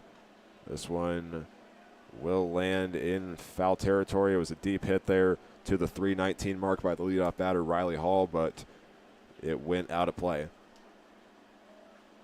That would have been a huge momentum shift there for the Cougars. Their entire dugout stood up and looked at that one, but just couldn't keep it in fair territory. Well, they need to get some runs on the board here in this, really, if they can, in this inning, at least one run to try to give them a little bit of momentum going into the very tail end. That last ball hit over to C.J. Reed. He underhand tossed it over to Jackson Babcock. There is one away. And now up is number 9, Blake Roberts, as the Cougars have the bottom third up in their order for this inning. Reminder, if the Larks hold on to the lead tonight, we will have an on-field post-game player interview. Tonight it's going to be with Caleb Duncan and also Dylan Hill. We haven't got the chance to interview him this season, and he threw 2 innings of work and did a good job not allowing any hits or runs.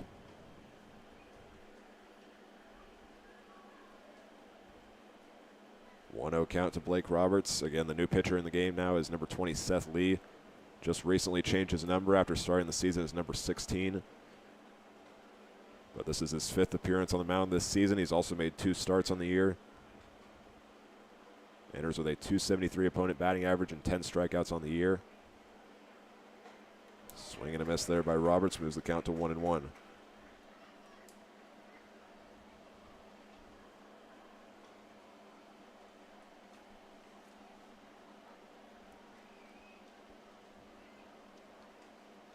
Lee delivers the pitch. This one fouled back into the netting, shakes the camera, but it's doing well tonight. It's going to stay in place. Not having to deal with as much wind tonight, so that definitely helps.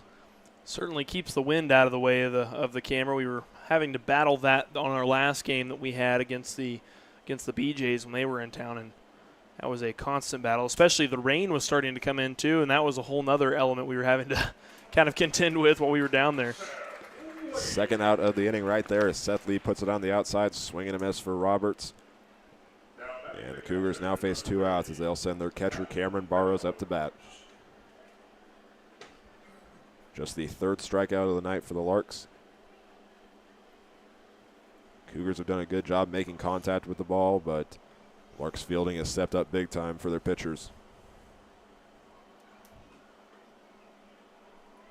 Missing on the low outside corner. The count is 1-0 to Barrows.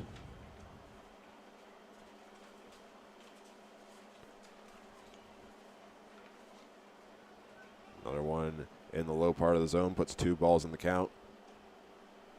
If the Larks can get an out right here, it'll be their 5th straight 3-up, 3-down inning. They haven't sent more than 3 batters up to the plate since the 3rd inning, which was one where Barrows was walked, and then the 3 batters after that got out. First strike to him right there, ties the count up.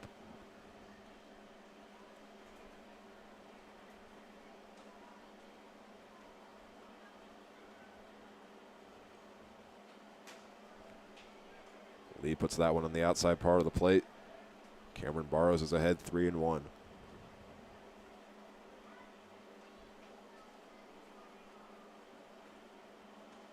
And he is going to be walked for the 2nd time tonight. And that sends Denver back to the top of their order. Well, if there's any way to start a 2-out rally, that's the way to do it, is to send a guy on to first and then have the top of your order come up. This is kind of going to be maybe one of the last opportunities that the Cougars are going to have to put together a good rally. So the Cougars go back to the top of their order with Matthew Shipley. They put a courtesy runner in for Cameron Barrows. The way it looks, it's number 19, Christian Lopez, the high school senior from Denver, Colorado. One that I'm honestly surprised was not featured in the lineup tonight, as he's one of their top hitters. But he is going to be on the base path, and they're going to rely on him to get their first run of the game as Matthew Shipley faces the 0-1 count. And they're going to try to send him to second base, and he is going to get in there safely.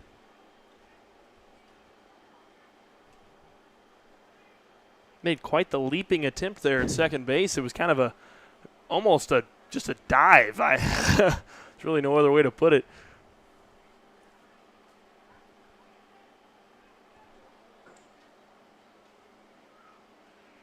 last pitch was called strike 2. Home plate umpire Corey Burkhart will call time.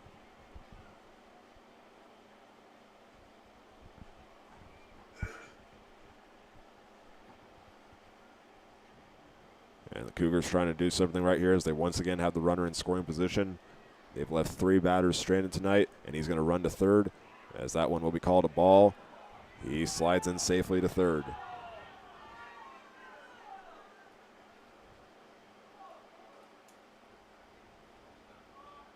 Yeah, I think that's the correct call in that situation. The Larks faithful weren't too happy about it, but it looked like he got his arm onto the bag just in time before Lissy was able to apply the tag there.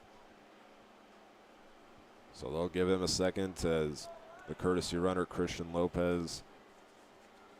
Not sure if he got hurt a little bit there when he slid in, but he's back on the base path. It looked like he might have taken a glove to the head or maybe to the face just because of the way that he slid into the bag, and I think it was just kind of an unfortunate instance, one of those where it's not malicious by any means. It's just kind of, it happens, you know. Baseball isn't necessarily a contact sport, but it certainly can be.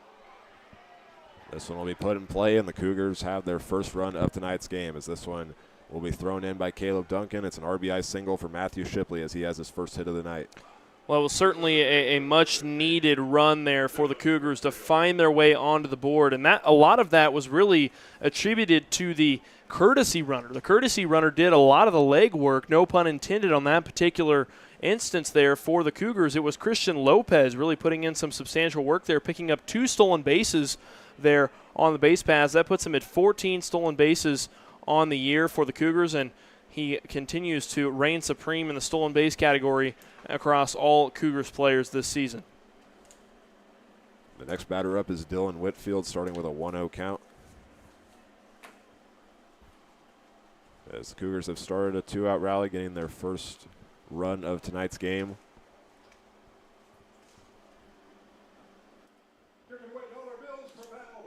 That last foul ball puts the count at 1-1, which this is big for them because they've been able to keep this a low-scoring game throughout tonight. And looking back at that first series back in mid-June against the Larks, they were shut out twice with all 3 of their runs in that series coming in the same game. So they've kept it close, and they've been able to get their first run of the night, but the inning will come to an end as that one's fly out over to Lane Sparks in right field. We will have the bottom of the 8th inning up next as the Larks look to hang on and get their 26th win of the season.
The Cougars were able to score their first runs of tonight's game, their first run of tonight's game in the prior inning with Cameron Barrows, and now they have to hold the Larks right here to give themselves a chance to win as Wilbert Espinal leads off the inning.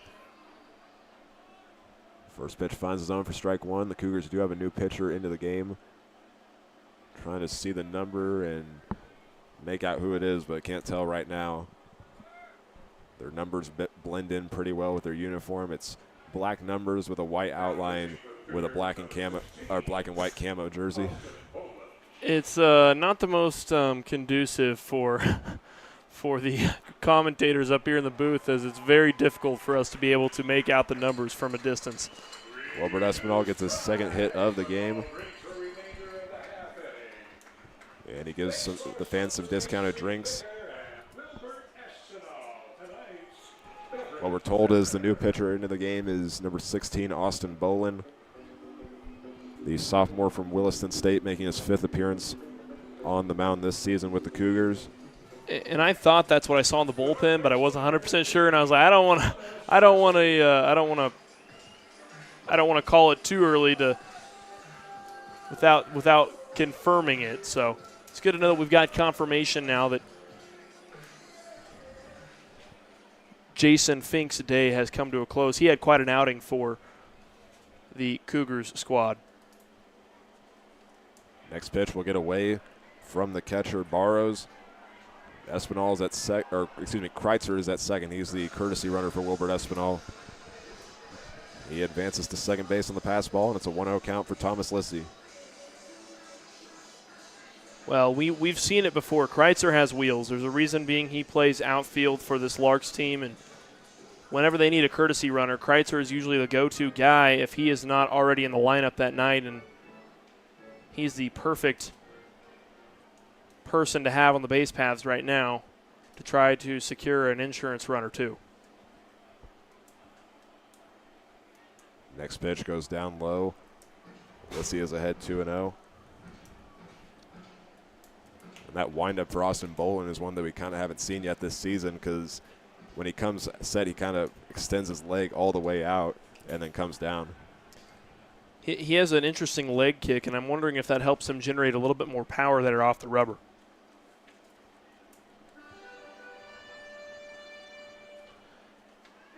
I've got to note this. This is a super cool name for a town. Rifle, Colorado is where Austin Bolin's from. That's pretty cool. That's a pretty cool hometown to be from.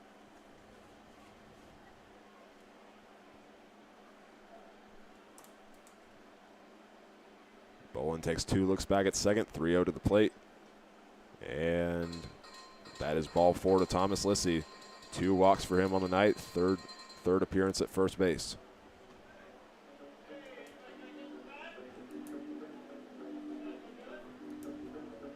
The second baseman, number 1, C.J. Reed. C.J. Reed, the 9th batter in the order for the Larks, now comes up to bat. Still no outs. He's got runners at first and second. He's gotten on base twice tonight, both through walks. And he's also scored the second run for the Larks tonight.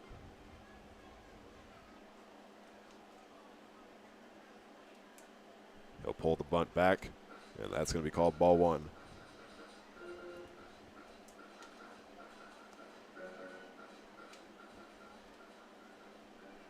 The first baseman, Riley Hall, playing a little bit closer after Reed showed bunt.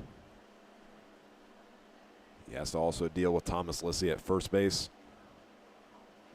And he will put down a bunt, but it's going to roll foul, moving the count to 1-1.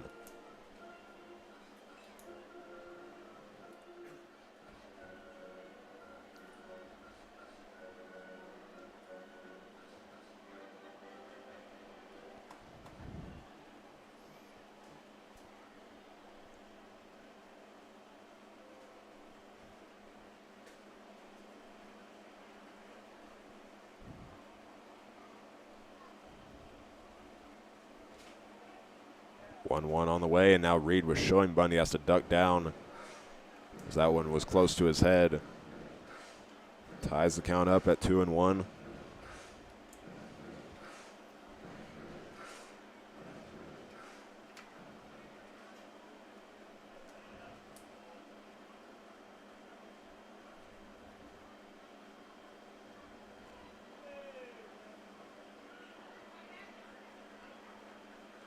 Pitch to untie the count. Reed showed bunt once again, pulled it back. He is ahead 3-1. Well, Boland's had struggles finding the zone this evening. We'll see if he can settle into things here and try to find his rhythm. I'm sure this is certainly a nerve-wracking situation for him, as he is merely just a sophomore and hasn't played much for this Cougars team. He will walk Reed, and bases are loaded as the Larks go back to the top of their order with Tabor Stokes. Well, that's who you want to the plate if you've got the bases loaded in this situation. Tabor Stokes, a pretty talented hitter to say the least. He's at the top of the order for a reason. He's got the most hits on this Larks squad with 42 coming into this game, and averages .378 on the season with 4 home runs and 21 RBIs.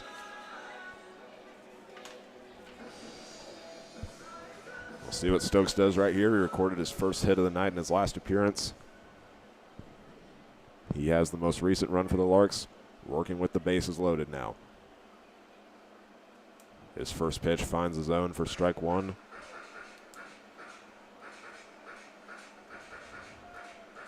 At shortstop for the Cougars, O'Connor playing close to the grass. He's got to be ready for it right here. Every ball has gone to his side of the field. Or every ball from Tabor Stokes, that is, has gone to his side of the field. And that one misses on the outside. Barrows tried to frame it. Evens the count 1-1.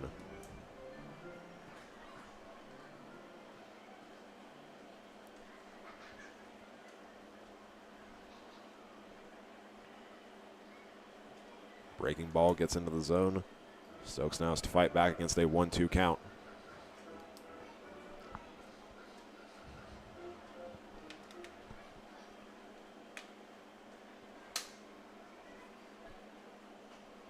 This one will be popped up. It's going to go over the press box. Stokes will stay at 1-2.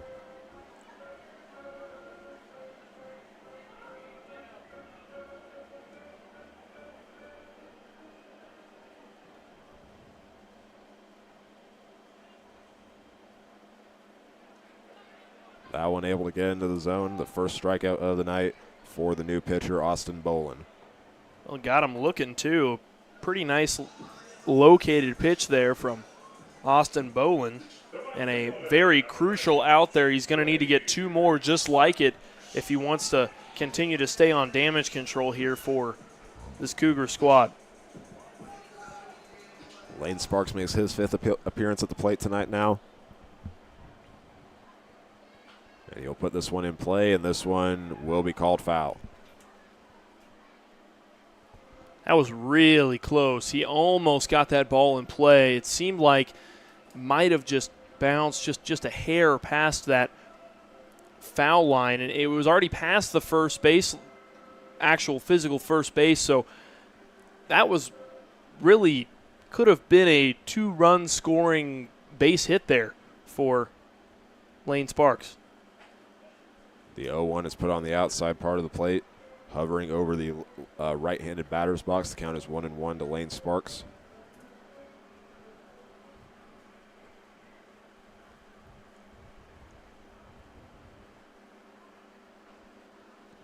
And again, the Boland using that same pitch.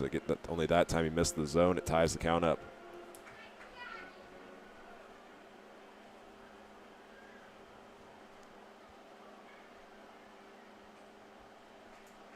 Again, trying to get in that outside part, but it's a 3-1 count. Sparks' only trip on the base path tonight has been through a walk. But we'll see what he does right here. Anything will score a run. He'll pop it up. This one likely going to land in the stands here at Larks Park.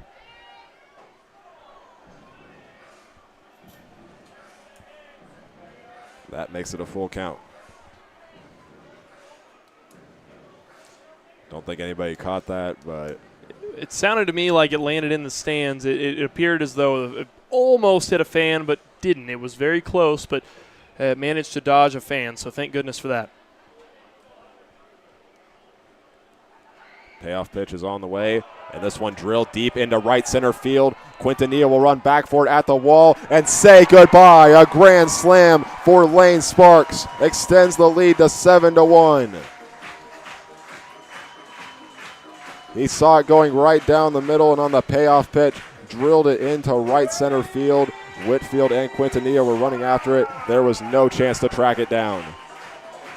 A Sparky slam. How about that? Lane Sparks, see you later. Ride your horse all the way into the dugout. You earned it, man. Oh, my goodness. That was a no-doubter. There's some of that Hank Corsair magic I've been waiting for. That magic is kind of usually late-game grand slams. I remember down in Liberal when the Larks trailed by 4 in the 8th inning, Jackson Babcock up to bat. He hit a grand slam. We got another one right there, only this time the Larks had the lead when it happens. Well, I was thinking the Larks might put together like maybe 1 or 2 insurance runs here in the bottom of this inning, but they put together more than 1 or 2. They've gotten 4 now in the bottom of the 8th inning, and they've got a 6-run lead. They're sitting real nice now going into this 9th inning, and they can hopefully close this one out.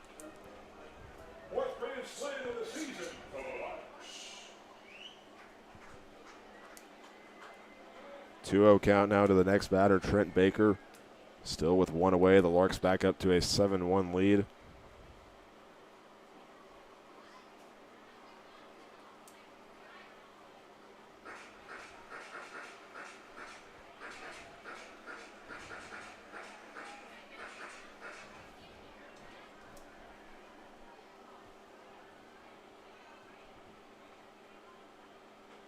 And Trent Baker will head down to first base as he's walked on 4 straight balls. Well, I'm sure at this point Austin Boland's probably pretty flustered after that last at-bat there from Lane Sparks. Giving up a grand slam is not an easy thing mentally as a pitcher to continue to move on from. So we'll see if Austin Boland can make his way out of this inning. It looks like they've got at least 1, if not 2 pitchers warming up over there in the bullpen. And we're still going to interview Caleb Duncan after the game because we've already gotten Sparks more than once this season. But my second question I was going to ask him was, did you notice anything different from the pitching tonight? Because this game was a little bit low scoring. With that grand slam, I can scrap that question now. Trent Baker successfully steals second base. 0-1 count to Jackson Babcock. Baker showing off his skills around the base path as well. 19th steal of the season. And that last appearance for him in the 7th inning was just the first time he's been caught all season. Well, if the Larks are feeling really and there he goes again, and he slides in safely to third. No tag was able to be made. If the Larks are feeling very advantageous here, they might maybe be able to put together a run rule win here. If they put on 4 more runs on the board, they've got 1 and 2 up here to the plate. So and Babcock gets a deep hit. He'll land in front of Quintanilla in right field. He's got another RBI as he sends Trent Baker home. They're 3 away from putting together a run rule win here. We'll see if they can do it. I'll be very impressed if they can get together 8 runs here in the bottom of the 8th inning. It seemed like it was just a matter of time before someone broke the game open, and the Larks only had 1 run in the bottom of the 4th, and it was kind of just like, okay, well, is this the icebreaker? Is this something that's gonna push this game through? And then all of a sudden, bang! These last 2 innings have just been action-packed for this Larks offense. Lorenzo Rios batting now. Leaves the first one high and inside for ball 1.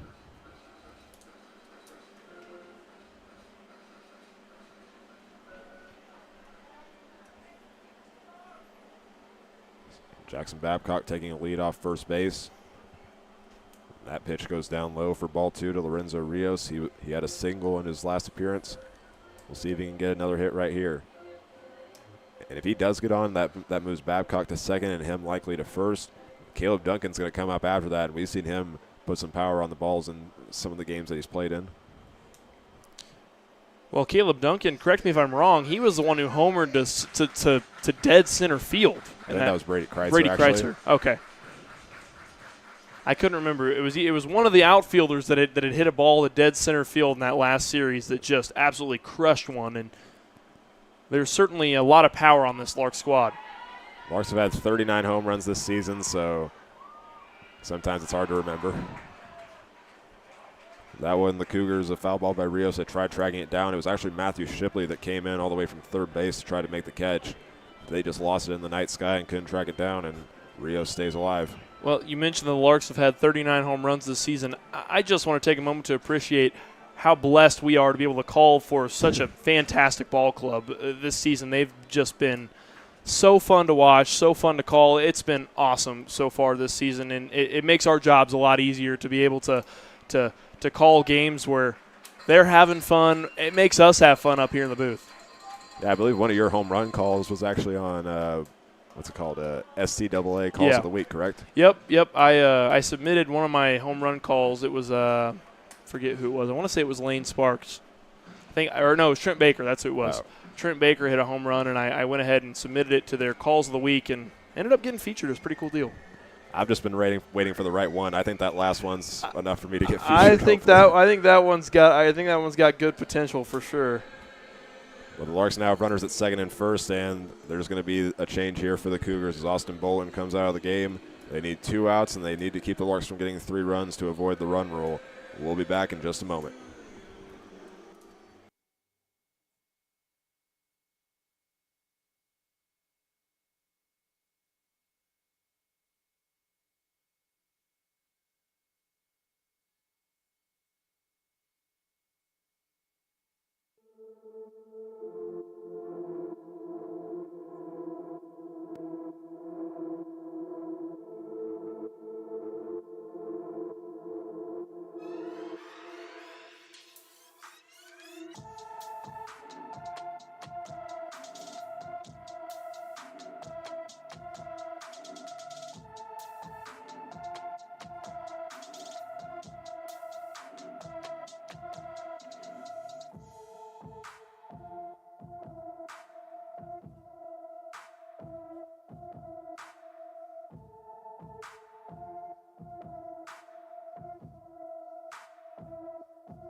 The Cougars have made their second change at the mound tonight. They sub out Austin Bolin after only a third of an inning pitched. They bring in the junior from Illinois Tech, Jackson Nutter, to face off against the Larks, as it was a close game to start, but since this 8th inning has begun, the Larks have the opportunity to get a run rule, as crazy as that sounds. It really is. It sounds absolutely outlandish, but the run that they need to score is at the plate right now. So if he hits a home run, which at this point wouldn't even surprise me, if he hits a home run, that's a run rule win for the Larks in the bottom of the 8th inning, and that's just insane to me, considering this was a 3-score ball game, not just a half an inning ago.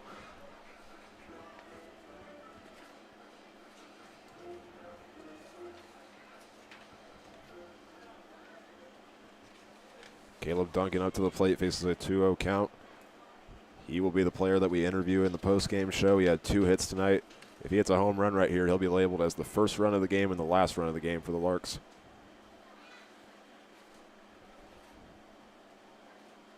Pitch goes to the plate. He ducks out of the way. Duncan now faces a 3-0 count. Wilbert Espinal is also on deck for the Larks. He was the leadoff batter in the inning.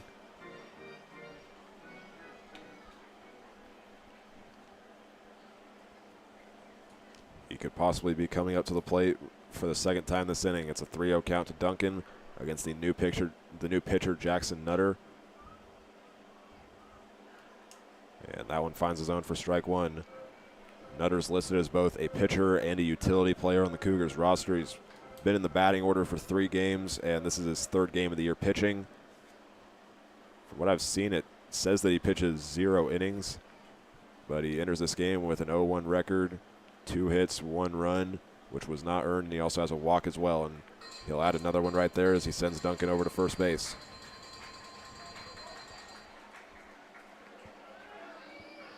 Bases loaded for the Larks for the 2nd time this inning, and Wilbert Espinal returns to the plate.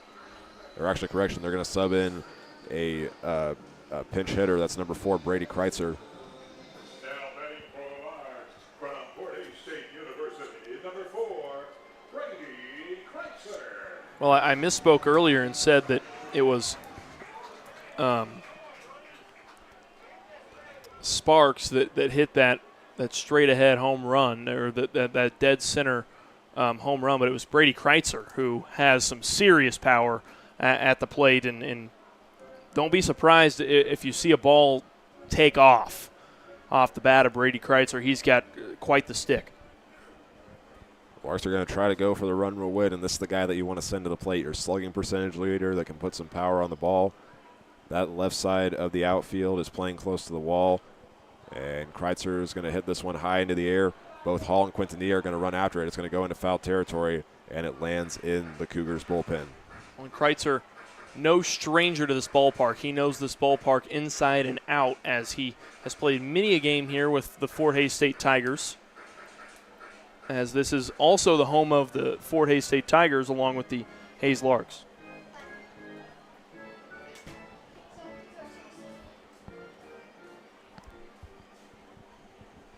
Kreitzer facing an 0-2 count in his 52nd at-bat of the season.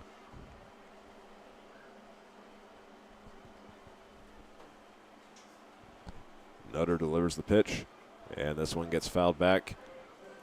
Camera staying in place. It shakes once again. It's done so far so good tonight. Hopefully it lasts us the whole way through tonight, all the way to Hank's interview. We'll see if it makes it there.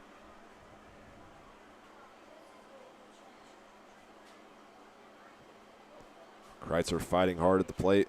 He delivers the 0-2, or Nutter delivers the 0-2, and it takes a bounce on the inside for ball 1.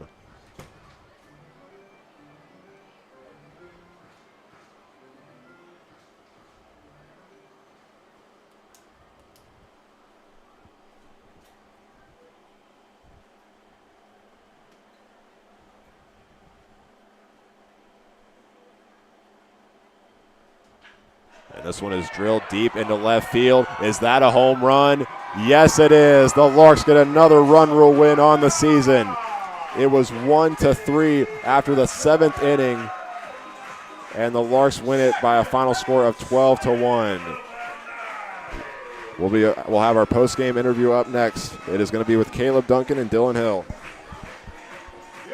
I am speechless. Speechless is the only word I can use to describe what on earth. Brady Kreitzer gets dunked with the walk-off grand slam with a bunch of ice water. He looked very cold there just a moment ago. Oh, my goodness. What a way to close out a ball game. 2 grand slams in 1 inning. Are you kidding me? only at the Larks. Only at the Larks. And that is something that only this team could do. And wow, what a way to end it. And both Brady Kreitzer along with Lane Sparks both just absolutely crushed those balls. What a way to end a game. That is a electric moment for this Larks squad. They talked about not wanting to let up on the gas at all after their RMBL securing win, and they certainly have not let off the gas here at Larks Park tonight. We're going to go field side to Hank here in just a moment. So don't go anywhere. We're going to send it down to Hank he has Caleb Duncan along with Dylan Hill behind home plate. Down to Hank.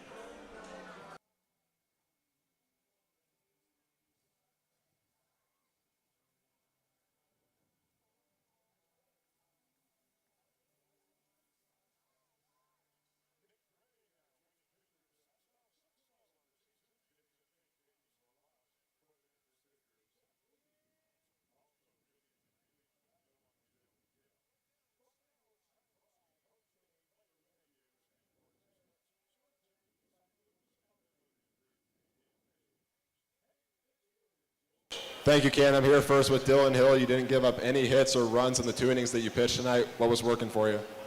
Everything, just commanding the zone well, letting the fastball play, letting the curveball do its thing.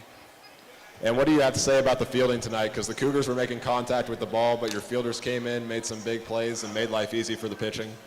It's awesome. Anytime you get a team like this, and it's just easy to throw it in there and just let it play and see what happens. And this was your 3rd game tonight since joining the Larks, so how satisfied would you say you are with your performance on the year as a late addition?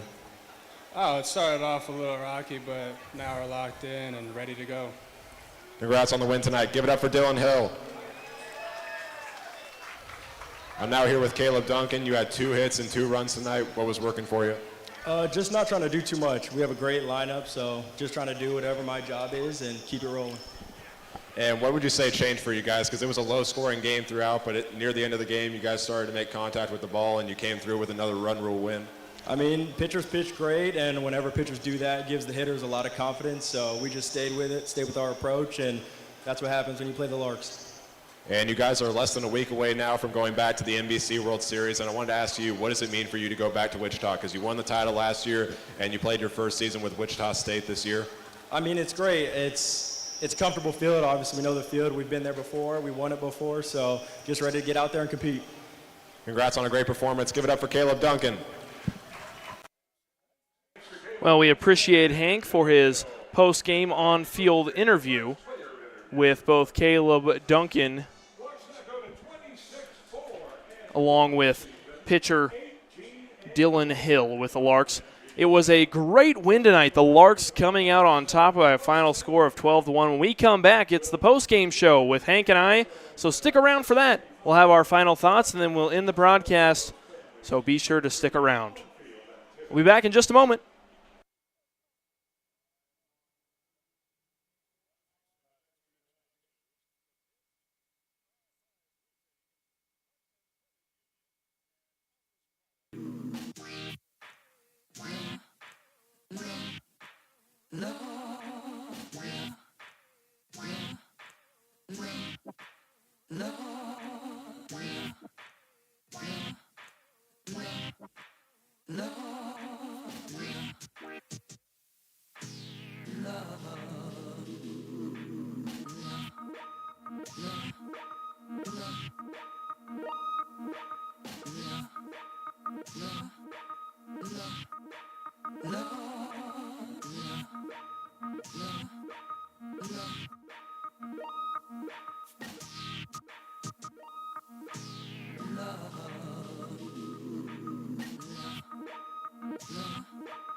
What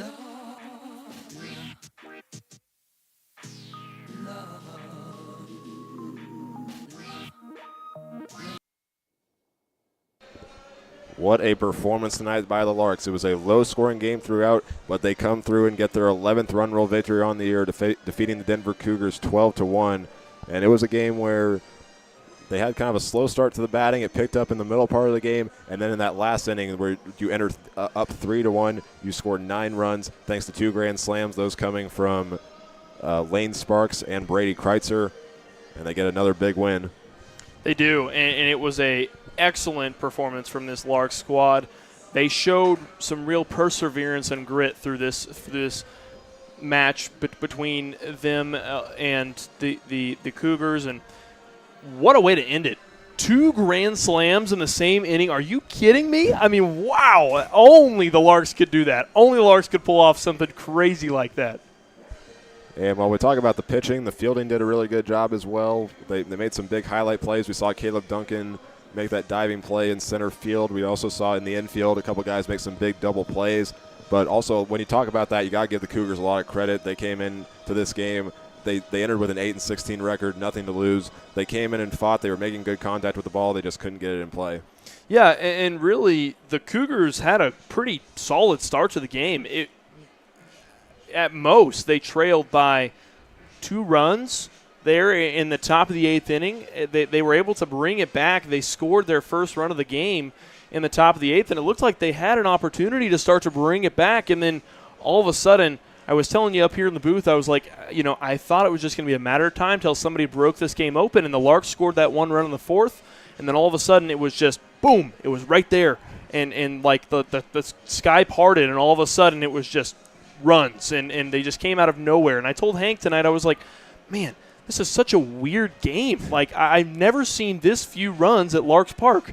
And lo and behold, the runs came. They just were a little bit delayed tonight. It was some Hank Corsair magic tonight. Something that we rarely see. But the Larks get the win. It's the first of a 3-game series. This win's obviously going to mean a lot, not just for the series, but with the NBC World Series coming up. I'm sure all the players feel the same way that Caleb Duncan does. It's going to mean a lot to them to go back to Wichita. But to get wins like this late in the season definitely builds a lot of confidence before they face some tough competition. Yeah, and it's good to end the season out on their home field because it allows them to stay where they're comfortable, but at the same time continue to work on those things that they need to work on, that they've been working on all season, and really continue to build that cohesiveness as a team, because that's something that is so difficult to do when you're on a summer ball club because it's such a fast season.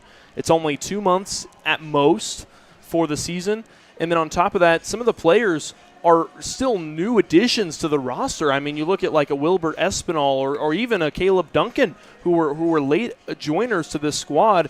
They don't fully have that cohesiveness that they might have with their college team, and so they're still trying to build that. And if they can continue to do so with these matches here at the very end of the season, they can go into the NBC World Series with some really great team chemistry.